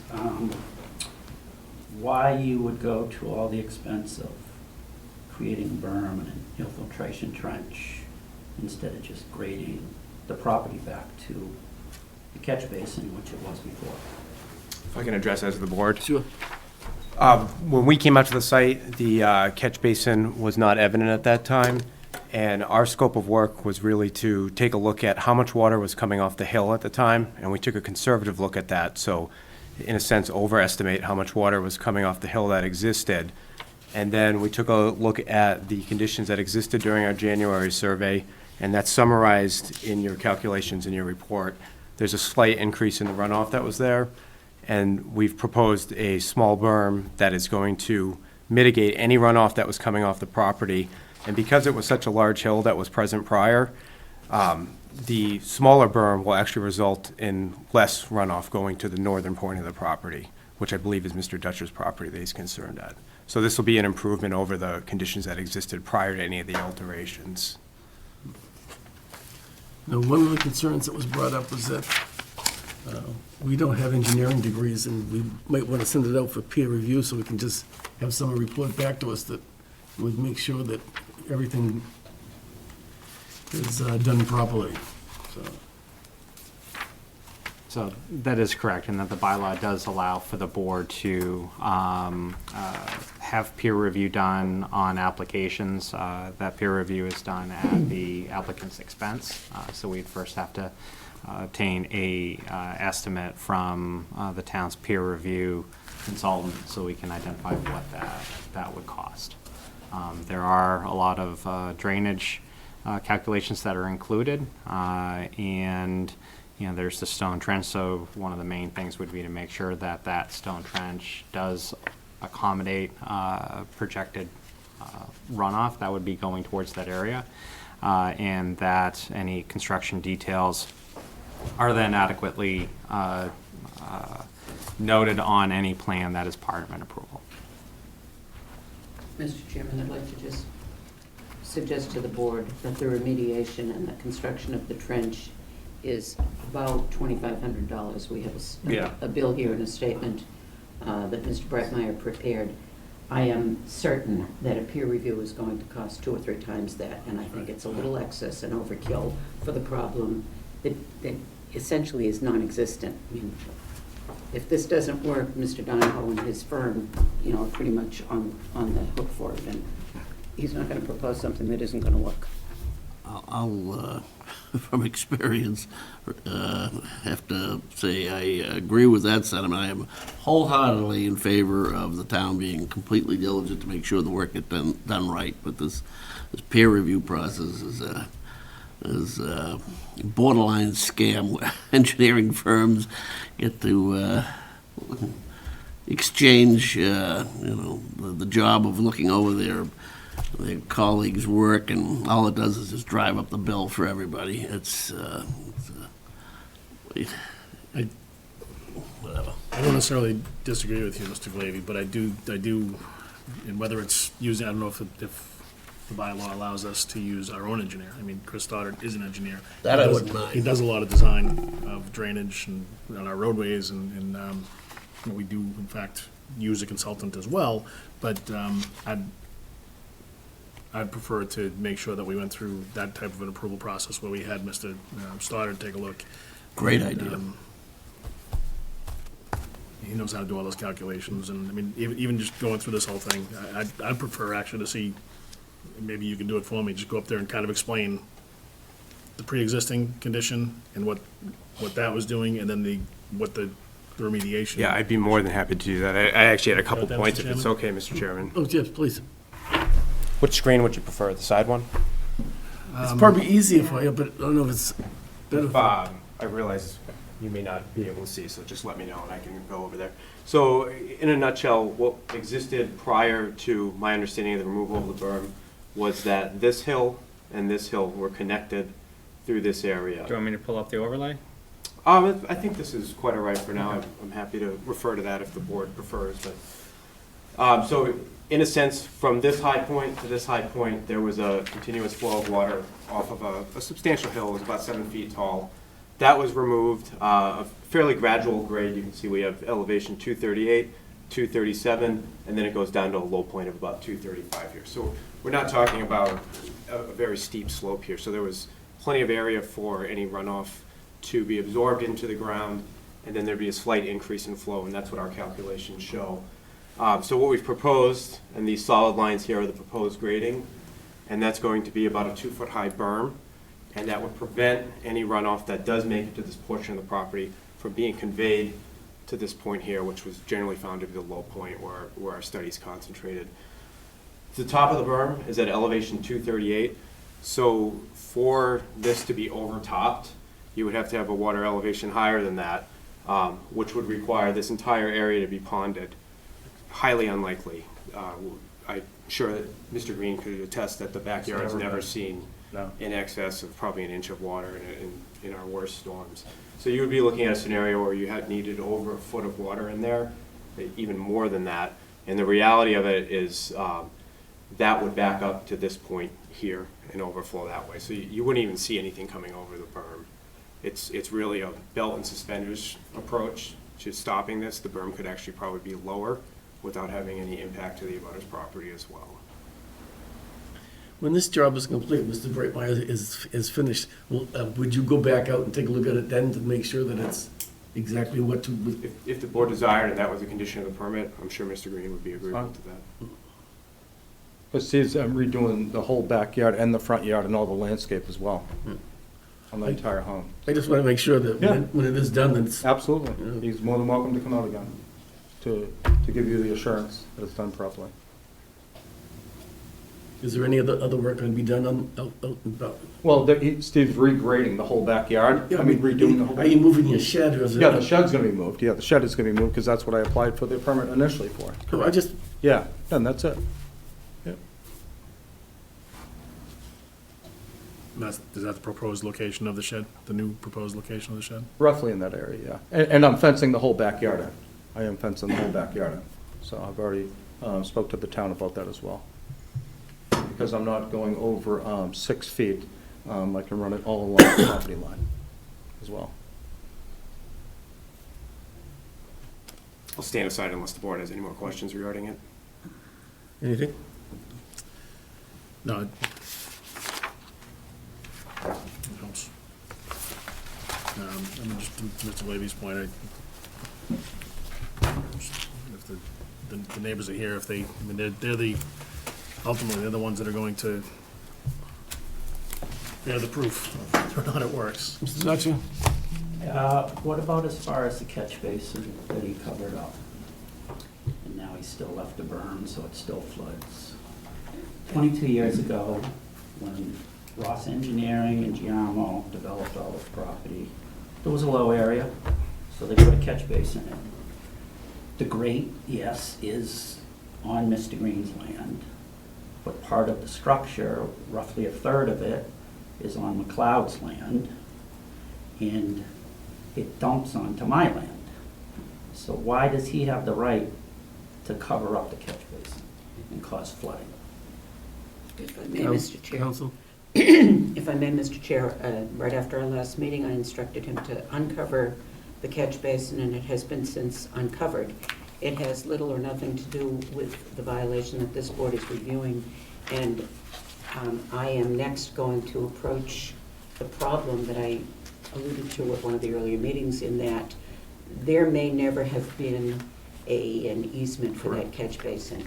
So both Mr. Green and Mr. McLeod might be burdened with a structure that was placed there by Mr. Giammo when he built the lots, that has never been subject to cross easements among the various lot owners. And that needs to be resolved, but it's a civil matter for another hearing. It has nothing to do with the runoff and the removal of the fill from this board. And anyone who knows me knows that I'm a problem solver and a peacemaker. I'm not going to make a mountain out of a molehill, so to speak, or a berm out of a, but I think it needs to be addressed in a different forum at this point. It's uncovered for now. It'll stay uncovered, if I may, through the chair to Mr. Dutcher. Yep. I'll instruct him to keep it uncovered until we find a resolution. And where is that catch basin on that map? It's not, Can you look at it? It's, but it's Russell, if you move that up again. It's roughly, probably right about here, in that area, roughly about here. It's catching water from two abutting properties Yeah, I have without an other, easement for yes, I it. have other people's water coming into the land without an easement, so. Okay. Very So- similar to water going onto his land. So it's not near the berm? No, not even close.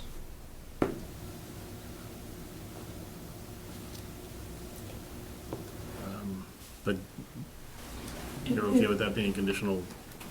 I mean, you made the statement that it's not, Oh, it's uncovered. It's uncovered now. you're okay with leaving it Leave it uncovered? uncovered until we resolve the issue among landowners Yep. as to who has the rights to it and who. It's uncovered, but there's a. Did you have to introduce Oh, yourself? sorry, Kelly Dutcher, 62 Spectacle Thanks, Plaza. Kelly.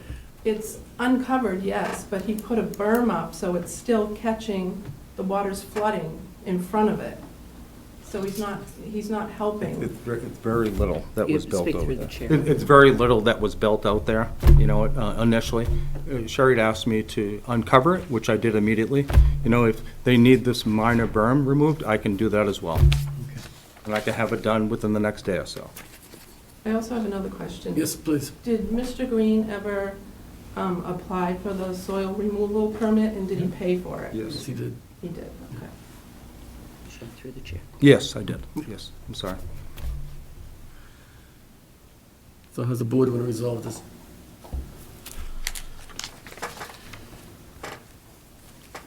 I'd like to see the engineer's work reviewed by the town's engineer, just to make sure that he's, I mean, short of doing a peer review, I think that that is an alternative that we have before us. We do have an engineer that's under our employ, so I'd rather. Good one, too. Exactly. And he's welcome to correspond with the engineer as well, Okay, thank you. with his findings. That's, I'm fine with that. whether or not we move forward conditionally or we wait, that's. In the interest of moving things along, the sooner the better, I'd support having Chris Stoddard review it, and pending his review of things, well, plan as presented looks all Do right. you need to an me. email file sent to you of everything, or to provide to him, or do you have that? We have all the Oh, you do? documents. Okay, all right, great, Everything okay. that, yeah, Okay. that your engineer has All right. supplied us. So you can forward it in. Yeah. So do we do a conditional okay right now until we have the final? The only question ends up being if there is something that he'd recommend to change. Oh, if Chris does. Right. That would be the only concern, is if there was something that he identified that they need to make this change. You could draft a decision that then is conditional, saying you need to review this and incorporate any changes into a final plan that comes back to the board for review. Or you keep it open, allows them to review, and then we review that change, any necessary changes, so the board can close it and draft a cleaner decision. So it could happen either way. Requesting, Mr. Chair, that you approve, subject to the engineer's approval, and let the engineer communicate directly with Mr. Donahoe if it needs to be tweaked. Otherwise, he's going to pay me for another day here, and he's going to pay his engineer and be back in front of you yet one more time. This is... I'm fine with that. The only thing I want to see is when it's all done, report comes back to us that. It's not a problem, not a problem. It's fine. So what kind of motion? I'm concerned less So- about worrying about, Right. I mean, if we do it right the first time, we don't get our hand caught in the cookie jar kind of thing, you know? So I'm not necessarily, no offense, Sean, but if you end up having to pay for the attorney and the engineer for another day, sorry, but that'll be the reality of it. To the assistant town administrator's point, if Chris comes back with any kind of significant changes, I don't want to have a conditional approval on there. I'm okay with him communicating with the engineer, but I think I'd personally be more comfortable with us finding out what Chris has to say and making. Well, can we some circulate what Chris recommends, and if anybody on the board has an objection to any changes he offers, say, hey, I'd like to discuss that at the meeting at that time. I mean, let it, if he suggests something minor, do we really need to hold up things for 2 weeks? One of the questions that We'll I always have the opportunity to say, hey, Put I want brakes to see it on. again, put the brakes on. If I may. Please. Sure, so I'm just reading through the meeting minutes that we had, when was this meeting? November 18th, 2019, when Chris Heap was here, we had town council here, and what we discussed at that time, and I just want to make sure that we're on the same page of what we agreed upon at that initial meeting, and it was basically that we asked the property owner to come back with a plan to tell us what they were going to do to stabilize the property, to bring the property back to the original condition that was there, and that what they were going to do to stabilize the property going forward. He did not advise the board to tell the property owner to do further grading, but instead to stabilize the site without much further disturbance, and to return with a fully engineered set of plans to satisfy every last letter of the earth removal regulations. So is that what we're getting? I'm just trying to piece together the information that was provided to us, just because. Maybe I misunderstood you. I thought Yeah. you said that to bring it back to its original condition. That was never. That was what we talked about that day, at that meeting. It was That definitely something originally we discussed it for sure. I don't know that Yeah. we made that a condition. Yeah, I just want to That make would sure be that the- we're circling back to our original discussion and what we agreed upon at that time, and we're not deviating from that. I think we're right on. Okay, I'm just confirming that, that's all. I just want to make sure. One of the options for the board, because, essentially, if this had happened in compliance with the bylaw, they'd be providing all the documents, and the board then would be issuing a decision, including conditions that then said, prior to, final loaming and seeding or something, that there may be grading that the town engineer is taking a look at to verify that it's essentially in compliance with the proposed plans. Okay. There's some intermediate steps that we may want to build in so that we can get town staff to take a look and build that into a decision. We can still have Chris or someone on staff take a look. If all of a sudden things look like they may line up, then staff can just proceed with drafting a document that then itemizes all the exhibits for the board to consider at the next meeting. It may not require anyone to be here if we're just approving a decision, or it may require a little bit more detail in case there are complex issues that come up. My practice is always sort of with the board and their public information to share the draft decisions through the town's website online, so at least everyone can take a look and see what then a draft decision would be in advance of any sort of approval. So especially given the history, and now that we've Right, talked it's been long going enough on and we for a have town while, council right. finally showing up. I'm like, what did we talk about in November? Right, so, okay, as long as we're still on the same course and the same page, it's fine.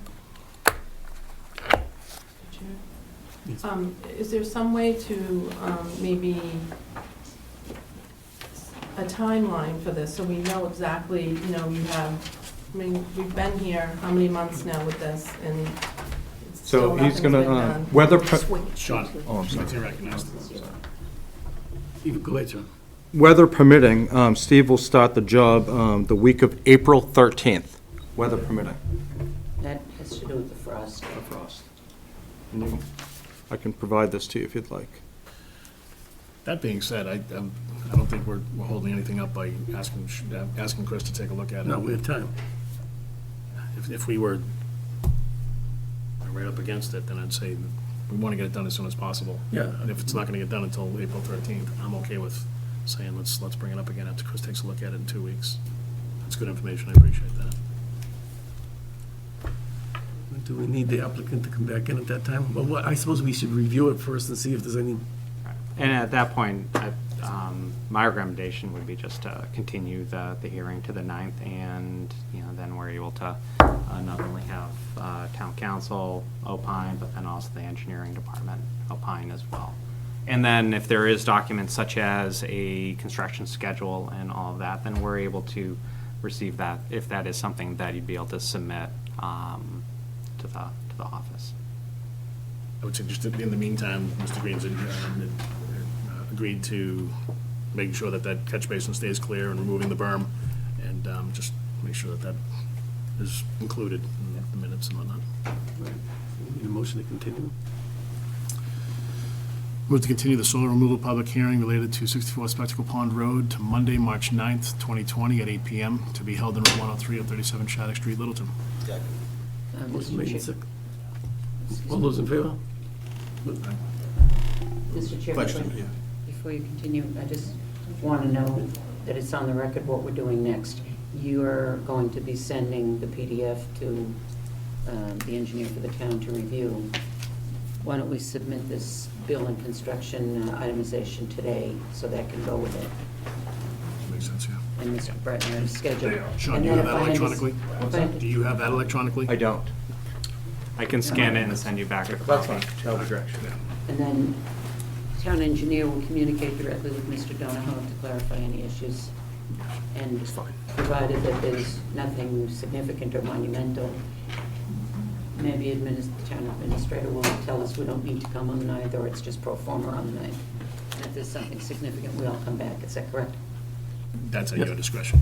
I don't know that we'll advise you to come back or not come back, but. Thank Well, you. if everybody seems to be in agreement on the Yeah, engineering absolutely. level. If it's essentially a rubber stamp, I agree. Yeah. Thank you. Very good. No, all those in favor? Aye. Aye. Making sure.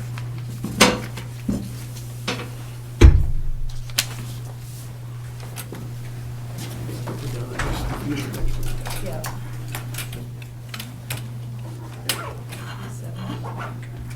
She just gave me the hairy eyeball. Sherry. Really? Okay, item number 10, host agreement. We have 3 of them come up in a row. And just so the board knows, each one of them we talked about individually, so we're not going back and forth. All right, so right now, we're talking about G7 Labs LLC. So there's 2 things. One, I'm just going to pass around for your signature. This is the final version to be executed of the G7 HCA. The board at the last meeting did vote to approve it with changes, so these incorporate the changes that the board asked for. The agenda item is that on the execution of HCA and the application to the Cannabis Control Commission, There is a form that the Cannabis Control Commission requires to be submitted where the town basically certifies that it entered into a host community agreement. That's the item that is on the agenda in front of the board tonight.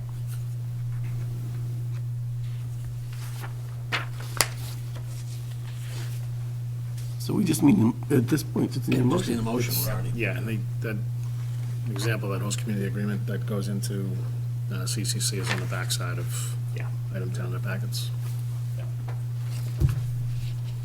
Any discussion? You're all set with it? Yeah. Move that the Board of Selectmen vote to authorize the town administrator / assistant town administrator to sign the host community agreement certification form certifying G7 Lab and the Town of Littleton Board of Selectmen executed a host community agreement. Second. Motion made and second. All those in favor? Aye. Sorry.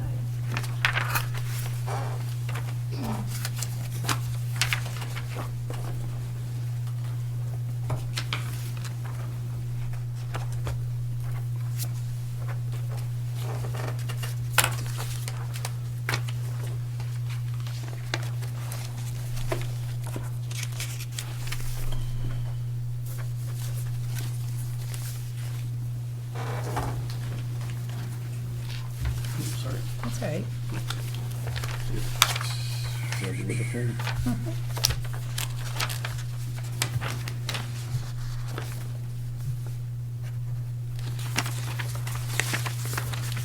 It's not here, right? Now, on to Community Care Collective. Chuck and Chris. I'm going to step out on this one, Mr. yeah, Chair. sorry. No worries. Good. Great, Thank you. thanks, sure.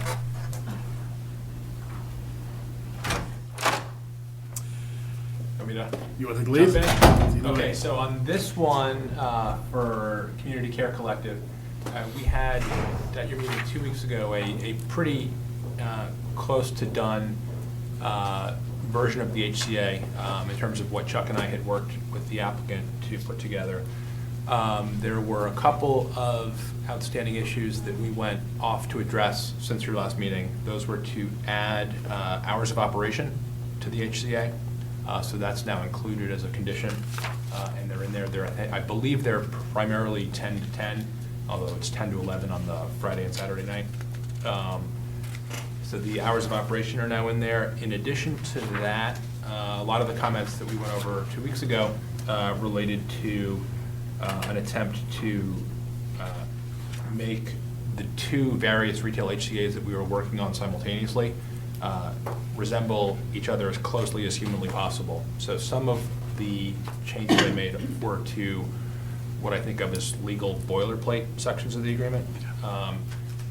As I was going through the two, there were some, I think, very minor editorial points that were where the language in the other one that we're working on was, I thought, slightly preferable.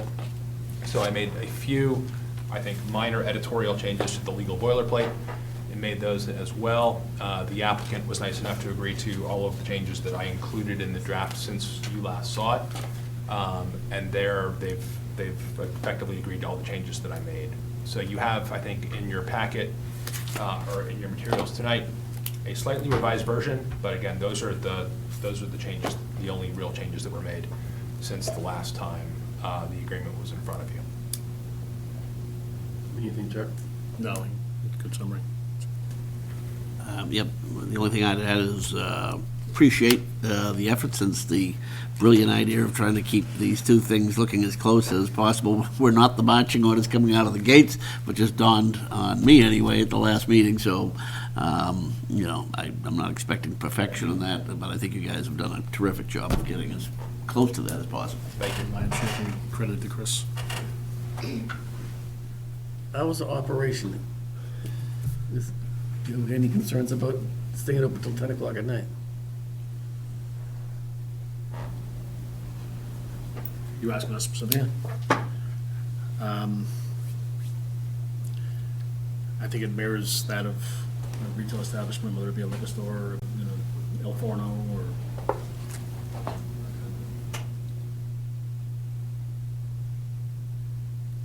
that's my, I was picturing a 9 o'clock end time, that's just mine. It's probably minor too. I mean, there was some conversation around it, but. I know- There was, the comment that I heard back from the applicant was that he was basing his proposed hours of operation around that of a package store, which I think he was regarding as the similar use. But in addition to what's included in the agreement, the only other thing I'd add is there's a provision in that section of the HCA that says nothing prevents the planning board, when they're doing their permitting, from doing things that are different than the HCA, as long as they're sort of more restrictive and more protective. So if, just by way of hypothetical, if there was a large amount of public comment in a planning board hearing on this, that maybe they didn't, abutters or nearby neighbors didn't want the store to be open that late, the planning board could further dial back the hours of operation from what's included in there. It's not to suggest that you guys don't have the authority to do it yourselves. No, but that's. There'll be another bite at it when they're going for their permits. Comment? Mr. Chair, William Nadeau, 18 Robinson Road. As far as the operating hours, that's the concern that I had as well. I think a closer comparison for operating hours would be other dispensaries. And if you look at dispensaries in the state and around the town, Gage Cannabis, which is 11 minutes away, and in a rotary, not necessarily in a residential neighborhood, is open 9 to 9. Northeastern Alternatives Dispensary in Fall River, Mass. is open 10 a.m. to 9 p.m. Verilife Marijuana Dispensary in Wareham is open 9 a.m. to 8 p.m. throughout the week. Theory Wellness, which is medical or medicinal marijuana, not public consumption, is 10 a.m. to 7 p.m. And Temescal is open 10 a.m. to 7 p.m. So in Hudson, thank you. My request would be no later than 8 p.m. 9 p.m. would be certainly the latest, especially considering that a lot of these are in more industrial areas compared to this one, which is in such close proximity to a residential neighborhood. Thank you.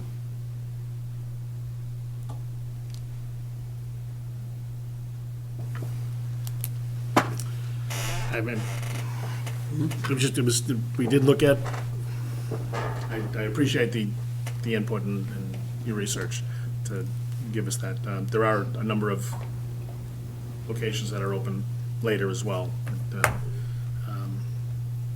That would fit the narrative for supporting a 10 o'clock open time, but I mean, it wasn't like it was this epiphany that it should be open to that time, and the proposed time, 10 to 10, I think seemed your acceptable. rationale going into it made sense to me, but this gentleman's rationale also makes sense. I wonder if it's appropriate, Mr. Chair, or Chuck, you were the negotiator, to ask of the applicant whether or not, there'd be any kind of deal breaker to consider the earlier Through hour. the chair. Yeah, definitely.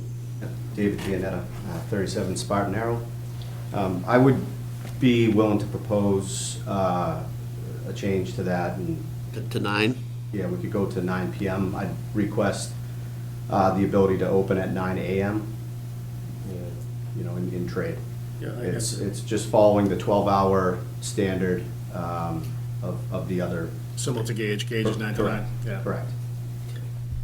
And I'd be open to that. I'd fully be in favor of that. I appreciate it. Appreciate the input. Yeah, exactly. So can we make that change now and move forward, or? You can, if the board is otherwise inclined to move forward with the agreement, you could vote it subject to that change. I could make that change administratively, and then you'd still have a voted approved agreement, and that we could just substitute a new page with those hours of operation into the agreement. Definitely gonna get to, just the same vantage, what would be our, Saturday and Sunday are 10 to 11. I'm sorry, Friday and Saturday are 10 to 11, so that's the proposed hours, that's what's in the HCA right now, based upon, again, liquor stores and other retail establishments. Well, I'd just say 9 to 9, all 7 days a week. 9 to 9 across the board. Yeah, I'm in agreement with that. So, just a question only because in my other life as far as like almost working on decisions. Like you don't see it up there, but I have it on the screen. I can literally just change those times now, print this sheet out because this is single. I know it is single-sided, so I can just substitute the sheet in and still have you guys sign tonight. So we don't have to administrative worry standpoint. about. Great. So, and that was 9 to 9 Monday Right down, through Monday Sunday. through Sunday. Yep. Sorry. Hi, Lauren Borba, 29 Robinson Road. I was just wondering if there has been considered any language around potential impact to, abutting neighborhoods. I know that the AIR HCA that CCC has agreed to has some language in there that X number of disturbances within X period of time. So if they meet, for instance, I think it's 6 disturbances within a 2-week period, that CCC needs to go in front of the board to discuss the license and potential implications, and all of that is at the cost of CCC. Wondering if any of that has been considered for our HCA in Littleton, so that it protects the neighborhood from disturbances and at least puts in some sort of a safeguard for, totally throwing it out there, 10 potential disturbances that have been brought forth within a 2-month period, something like that. So at least it gives us a little bit of a leverage as a town against CCC, that if we're starting to see disturbances in the neighborhood, that it protects us and it, I'm just wondering if any of that has been considered. I didn't see any language in that in our HCA, but there is language in the AIR HCA about that. There's no language tracking disturbances, but there are several other protective measures included in the agreement, including an obligation that the applicant have a security plan approved by the police department, an obligation that they work with the police department to address any complaints. There can be inspections, both scheduled and unscheduled, of the facility by the police department and town officials once they open up.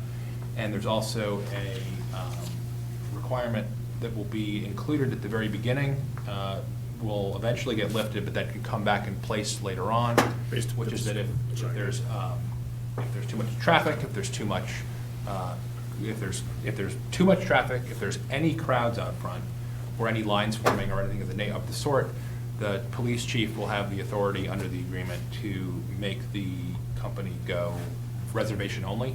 So that will, dial the traffic down and the parking and the site circulation down to a level that is going to be manageable at all times. And that can be imposed,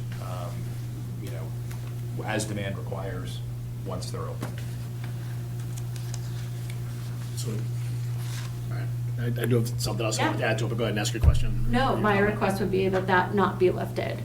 And I believe that it was going to reservation and away from reservation only, if I'm correct, keep me honest here, after a 2-week period. I say that you don't know what a normal baseline is after 2 weeks. You know what a normal baseline is after 6-9 months? 2 weeks gives you nothing. I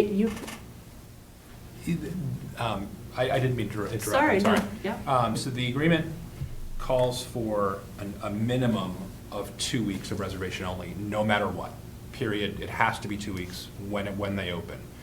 But a month prior to their opening, the applicant needs to come in and talk to the police chief about what that window should actually be. And if what the town and the police department are seeing at the time when other places are opening up is that this system needs to be in place for longer than 2 weeks based upon demand at other facilities, the chief can upfront make it a month or 6 weeks, or whatever term he thinks is appropriate.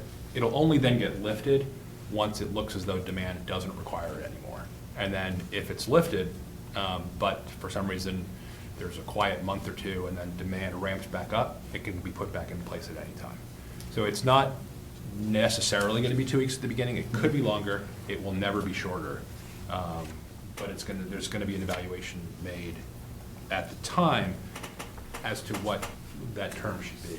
The theory, and the reason we built in a little bit of flexibility there is because we've seen awful openings at other facilities, not operated by this applicant, but other towns have had trouble with the openings.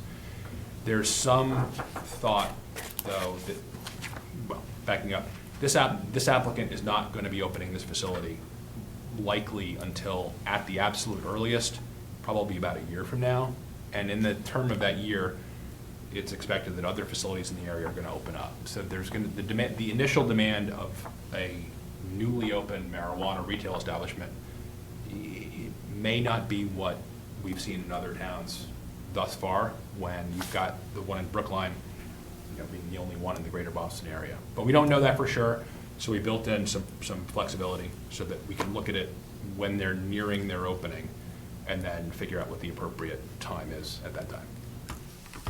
Quickly. So, thank you. So, Mr. Chairman, after hearing that, I guess my thought is around, a lot of the words just used is may, right? It may not be as great, it may not be. Don't you want to hedge your bets on protecting that neighborhood and protecting the community? I would rather hedge my bets on being more conservative in this opening, the potential to be more aggressive in the opening.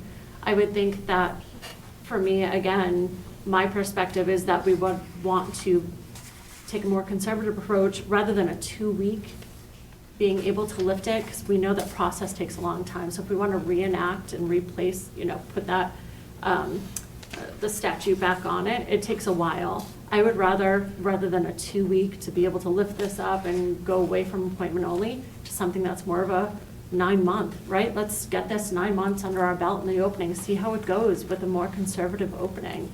And then if it's going great, cool, let's open it up. If it's not, at least we've protected ourselves and we don't have to backtrack. That's, again, my perspective, and I ask for you, we're neighborhood abutters. This has a significant impact to our personal lives, that we be more conservative in this opening than more aggressive in the opening. It's the town that we're voting for. I know that it may have business implications, but really we're out to protect the town and its residents more so than a business. If I may. Good. Very much appreciate all of that input, and we understand your perspective, and being in a butter, I mean, it definitely has a more emotional tie for you guys. Absolutely understand that. The only thing we really have to go on is other facilities in the Commonwealth. And council has looked at a number of different facilities. I've looked at a number of different facilities. I've gone to a number of different facilities. I've talked to police departments in other towns that have dispensaries. And as far as number of, I forget what you call them, occurrences and disturbances, there aren't any. There's, the operations are run very, very tightly. The operators take a lot of pride in the security of their business, security of their employees, security of their customers, the communities in which they operate. It's been a pleasure to see the operation of any number of locations, and it's. I mean, I've waited in line at a number of them. Some of them outside, some of them inside.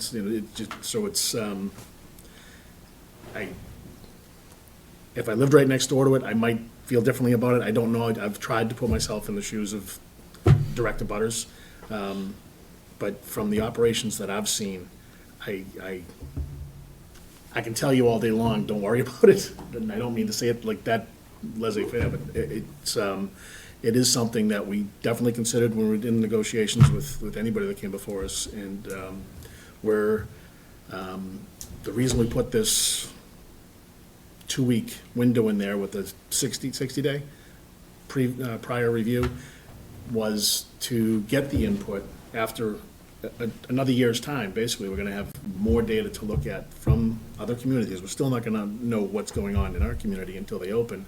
So we likened it to like a soft opening of a restaurant. Now, I know that's not really a close parallel or a good analogy, but with a soft opening, we can kind of get an understanding. Leicester didn't have the luxury of doing that. Leicester opened their doors, and everybody knows we saw it in the news. But we also can drive the 11 minutes down the road, Bill, and see what's going on at Gage. It's very well managed. They had a plan up front to have traffic details, and they lifted that within the 2-week time frame. And any of the others that have opened up have either had transportation plans, like the one in Hudson. They have an off-site parking lot and shuttle to get you to the location. So we've been very mindful of the town's safety, the residents' safety, and although there is a business component to it where the town does get some money from it, that's not what our main concern is.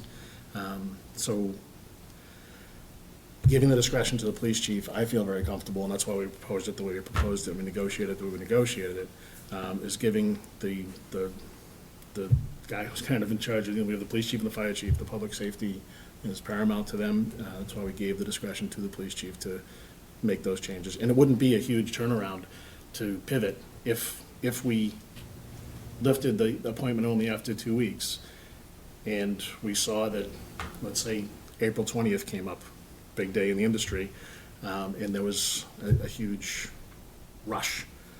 It gives the flexibility for the police chief to make that determination, say, you know what, we need to impose that appointment only on Saturdays and Sundays, or Fridays and Saturdays, or something like that. So we're empowering the police chief to be able to do that. And I apologize, I spoke for a long time. I think Bill had a comment as well. Mr. Nato had a comment as well. Just sort of additional to that, thank you, through the chair. I'm sorry. It's just, we have access to you, right? This is our forum as members of the town to speak to the chairman, to the board, and express these concerns. I trust the police chief, I trust the members of the town and those that keep us safe, but we don't necessarily have that access, and shouldn't necessarily have that access, because this is our place to express those concerns. And so the reason behind us bringing up a concern over 2 weeks, and a baseline of 2 weeks is pretty minimal. I understand that might be, and frankly, I don't understand that that's industry standards, because I haven't done the great deal of research that you guys have. I think that 2 weeks is a low amount of time to get a baseline for any operation that's happening, whether it's a lemonade stand or a marijuana dispensary. I think 2 weeks is a short amount of time. We're expressing that to you guys, you gentlemen, through the board, because you're our access point to register these concerns. We appreciate that. Yeah. I just want to mention too, what Chuck had mentioned, I went and watched Gage on purpose. I have to go by that almost every day. And I actually stopped in and talked to the manager and talked to what his plans were when they first opened, how he handled it, what he thought was going to happen and what didn't happen. And I just wanted to get a feel for it, because I had no idea. I didn't go to Leicester. I didn't go anyplace else. I'm not going to go that far to take a look at it. But is it Bob, the manager up there? I can't remember. He went out of his way. I probably spent 45 minutes talking to him about my concern was the same concern you had about the neighborhood up there. And when I left there, I had a whole different viewpoint. I was pretty negative at the very beginning on how this is going to work, but I think we've gone past that stage where you have extremely long lines. And I think we're also covered, just like Chuck and Council said, that it doesn't have to be 2 weeks. If we find out it's not working, we can extend it, so. So, Go ahead. sorry. After you. Okay. First plus reactions, I mean, those are very legitimate concerns and appropriate, I think, suggestions. Although I'm comfortable in knowing that when these facilities do open, when this facility opens, all our eyes are going to be on it, and we have daily communication oftentimes with Chief Pinard, and it's not a process. If there's a problem, that problem will probably be solved that day, or addressed anyway. Yeah. And so I'm comforted to know that if for some reason 2 weeks doesn't turn out to be the right number, I'd rather have the luxury or have the enforcement factor of the chief being able to change that on the ground at the moment, rather than making an assumption that any longer period of time is going to have a big impact on it. I think I feel comfortable that if we've made a mistake on time, it can be addressed quickly. And then beyond the language of the HCA, I mean, this is a layer of regulation or enforcement on top of existing authority. And I wonder whether Chris, through the chair of the council, can speak to what other authority, just on the general sense in terms of license, et cetera, that we enjoy whether or not there was an HCA. Sure. There's multiple layers for these retail establishments, both state and a couple of different layers locally as well. They have to comply with the Cannabis Control Commission's regulations, which have detailed requirements on security plans, operational programs, signage that can go up. It is a heavily regulated at the state level when they go in for their license from the state.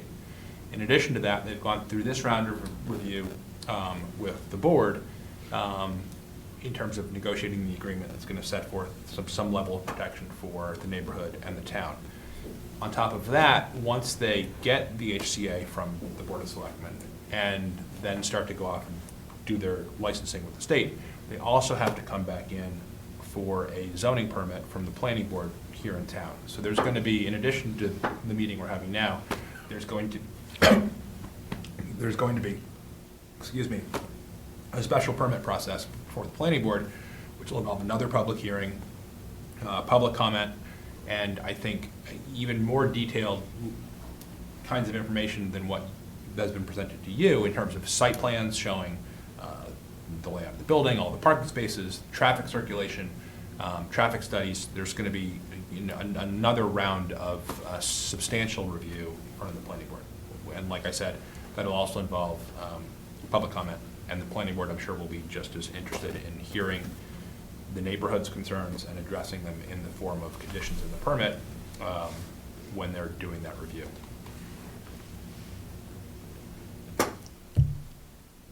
Good. Just one more thing. Lauren Borba, 29 Robinson, just to kind of circle back to the first thing that I was stating in terms of perhaps considering language in this HCA that protects us from X number of disturbances within an X time frame. I'm happy to hear, and I have faith, right, of course, in the board, that we feel really comfortable in this and that this is going to go smoothly and that there aren't going to be disturbances. So based on that, I would say then why not? Why not put in language that gives us at least a legal foothold to go back and be able to hold CCC accountable for the number of disturbances within a number of, an X number of time frame. If we feel comfortable, it should be then a no-brainer, right? It should be something that is fairly easy for us to ask because we feel confident that it will never have to be used as leverage. But it also, in the same sense, then protects us that if there are, so speaking personally, my brother lives on a dead end in Andover, butting a town forest, and the amount of cars that have done drug deals in that, so I actually chased one of the cars off, shocking, and I got chased by that car doing a drug deal. Again, dead end in Andover, last place you would think that something was happening. Not that I think drug deals, frankly, are going to be happening at the end of Robinson Road. However, do I think that potentially people who are from out of the area, because it is so close off the highway, might look to that dead end to go and smoke or do whatever? So again, those are the disturbances that I'm most concerned about, partially because I've experienced it through my brother, who has young kids, my nieces and nephews. It was a really personal impact to me that I'm potentially going to have again in my own life. So I guess I'm asking to the board to please consider that language that at least protects us legally to say X number of disturbances within X time frame, that implications can be had because of it. I think it's fair.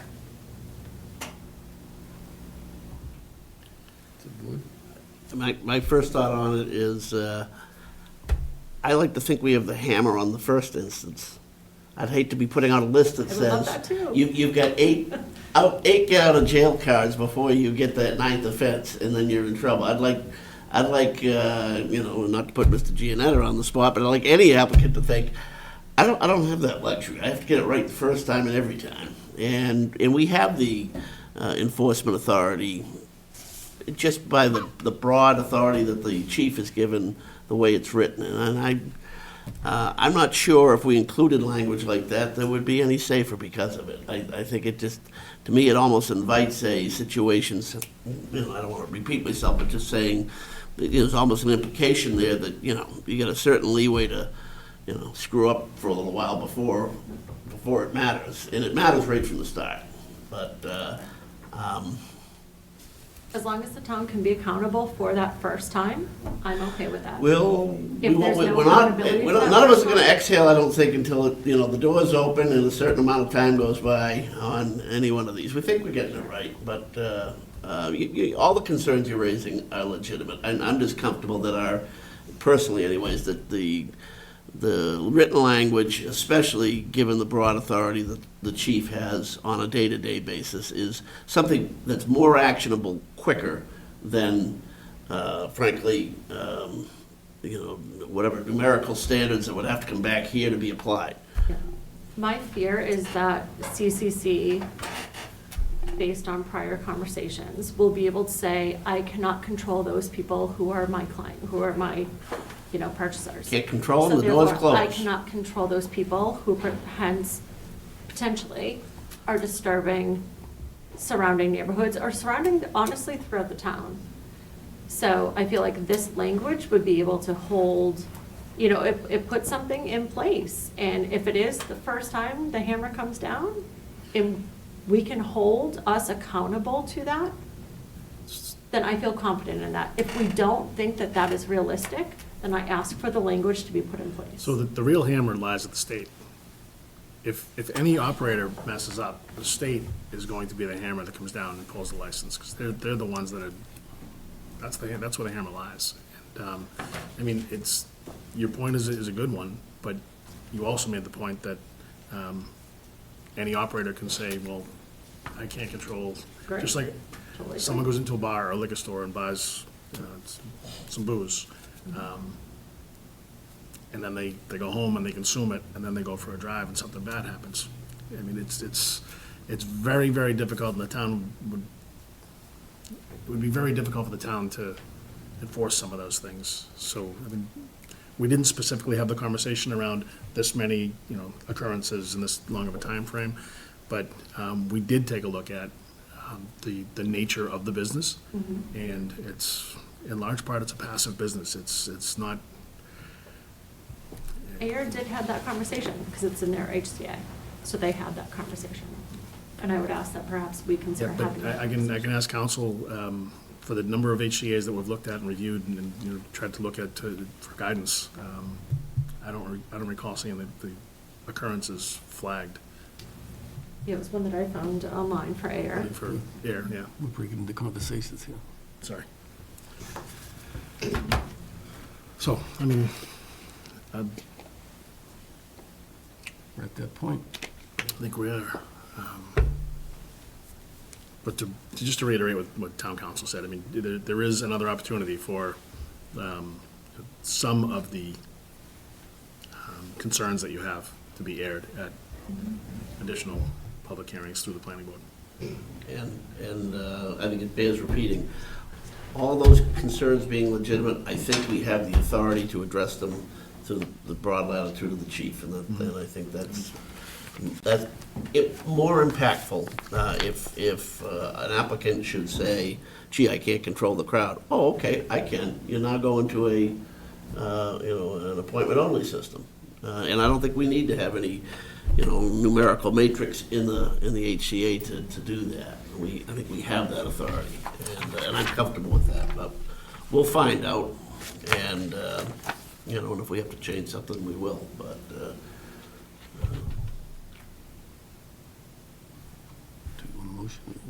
Do you have anything to add, Chris? Nothing to add? Okay. I'm comfortable moving forward and moving the process. so maybe make the motion.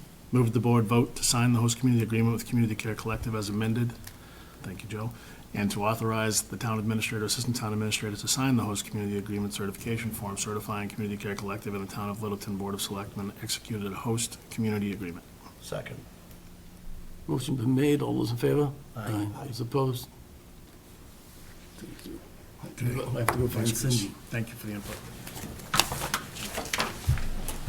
I had added that in so that just this form going to CCC, we don't have to come back for an agenda item. Perfect. No, I appreciate that and did notice it.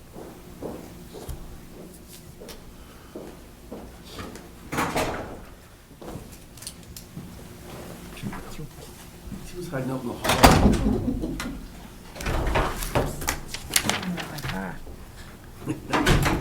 think so? No, right? Okay, last one, host agreement, negotiations with Littleton Apothecary. How is that going? That's going. We're continuing to work on that one with the applicant.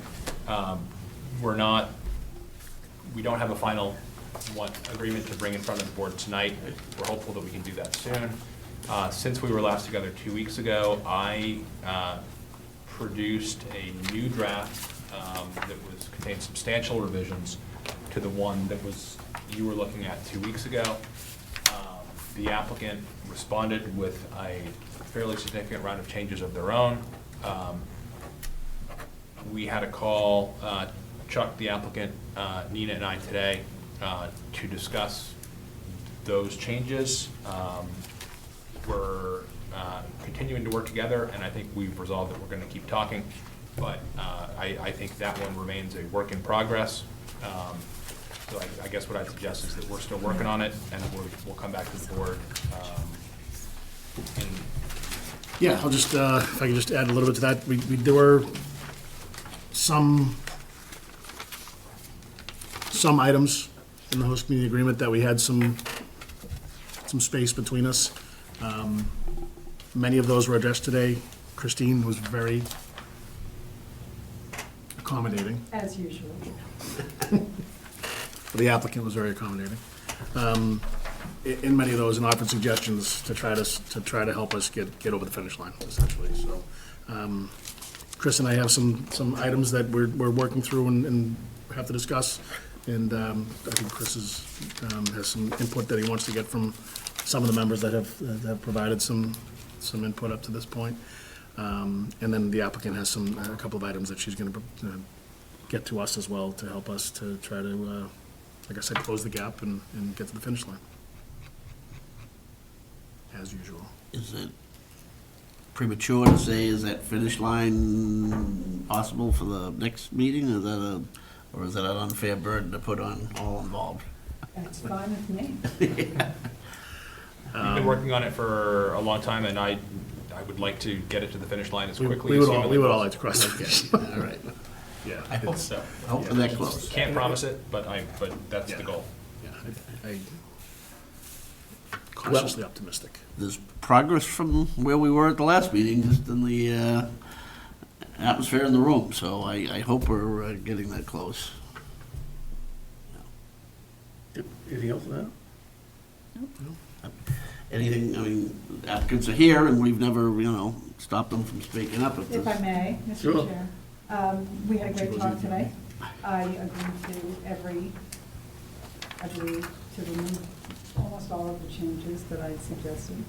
We are moving forward. I'll be following up with Chief Bernard and a few other things, and we're gonna crush it. We're gonna crush it, you There you guys. go. That's the attitude. You know, this is the heart of my motivation is Littleton, and it always has been. I'm gonna do the right thing, as I always have. I know you guys will too. We're gonna be fine. You gonna drop the mic tonight like you did on the call? Hmm? You gonna Yeah. drop the mic tonight like you did on the call earlier? That's just, that's privileged. Christine, oh. That's privileged. Oh, sorry. Wasn't to be shared. Yeah, we'll be fine. I'm gonna say 2 weeks is a yes. Okay. Great. Hope so. Anything else? Moving on, because we're all done with it, so. Did you want to talk about the facilities, or you want to take that home and read it? I'd rather have an opportunity to review it. Is that okay, Joe? Okay. We need it before town meeting, before the warrant closes. Right.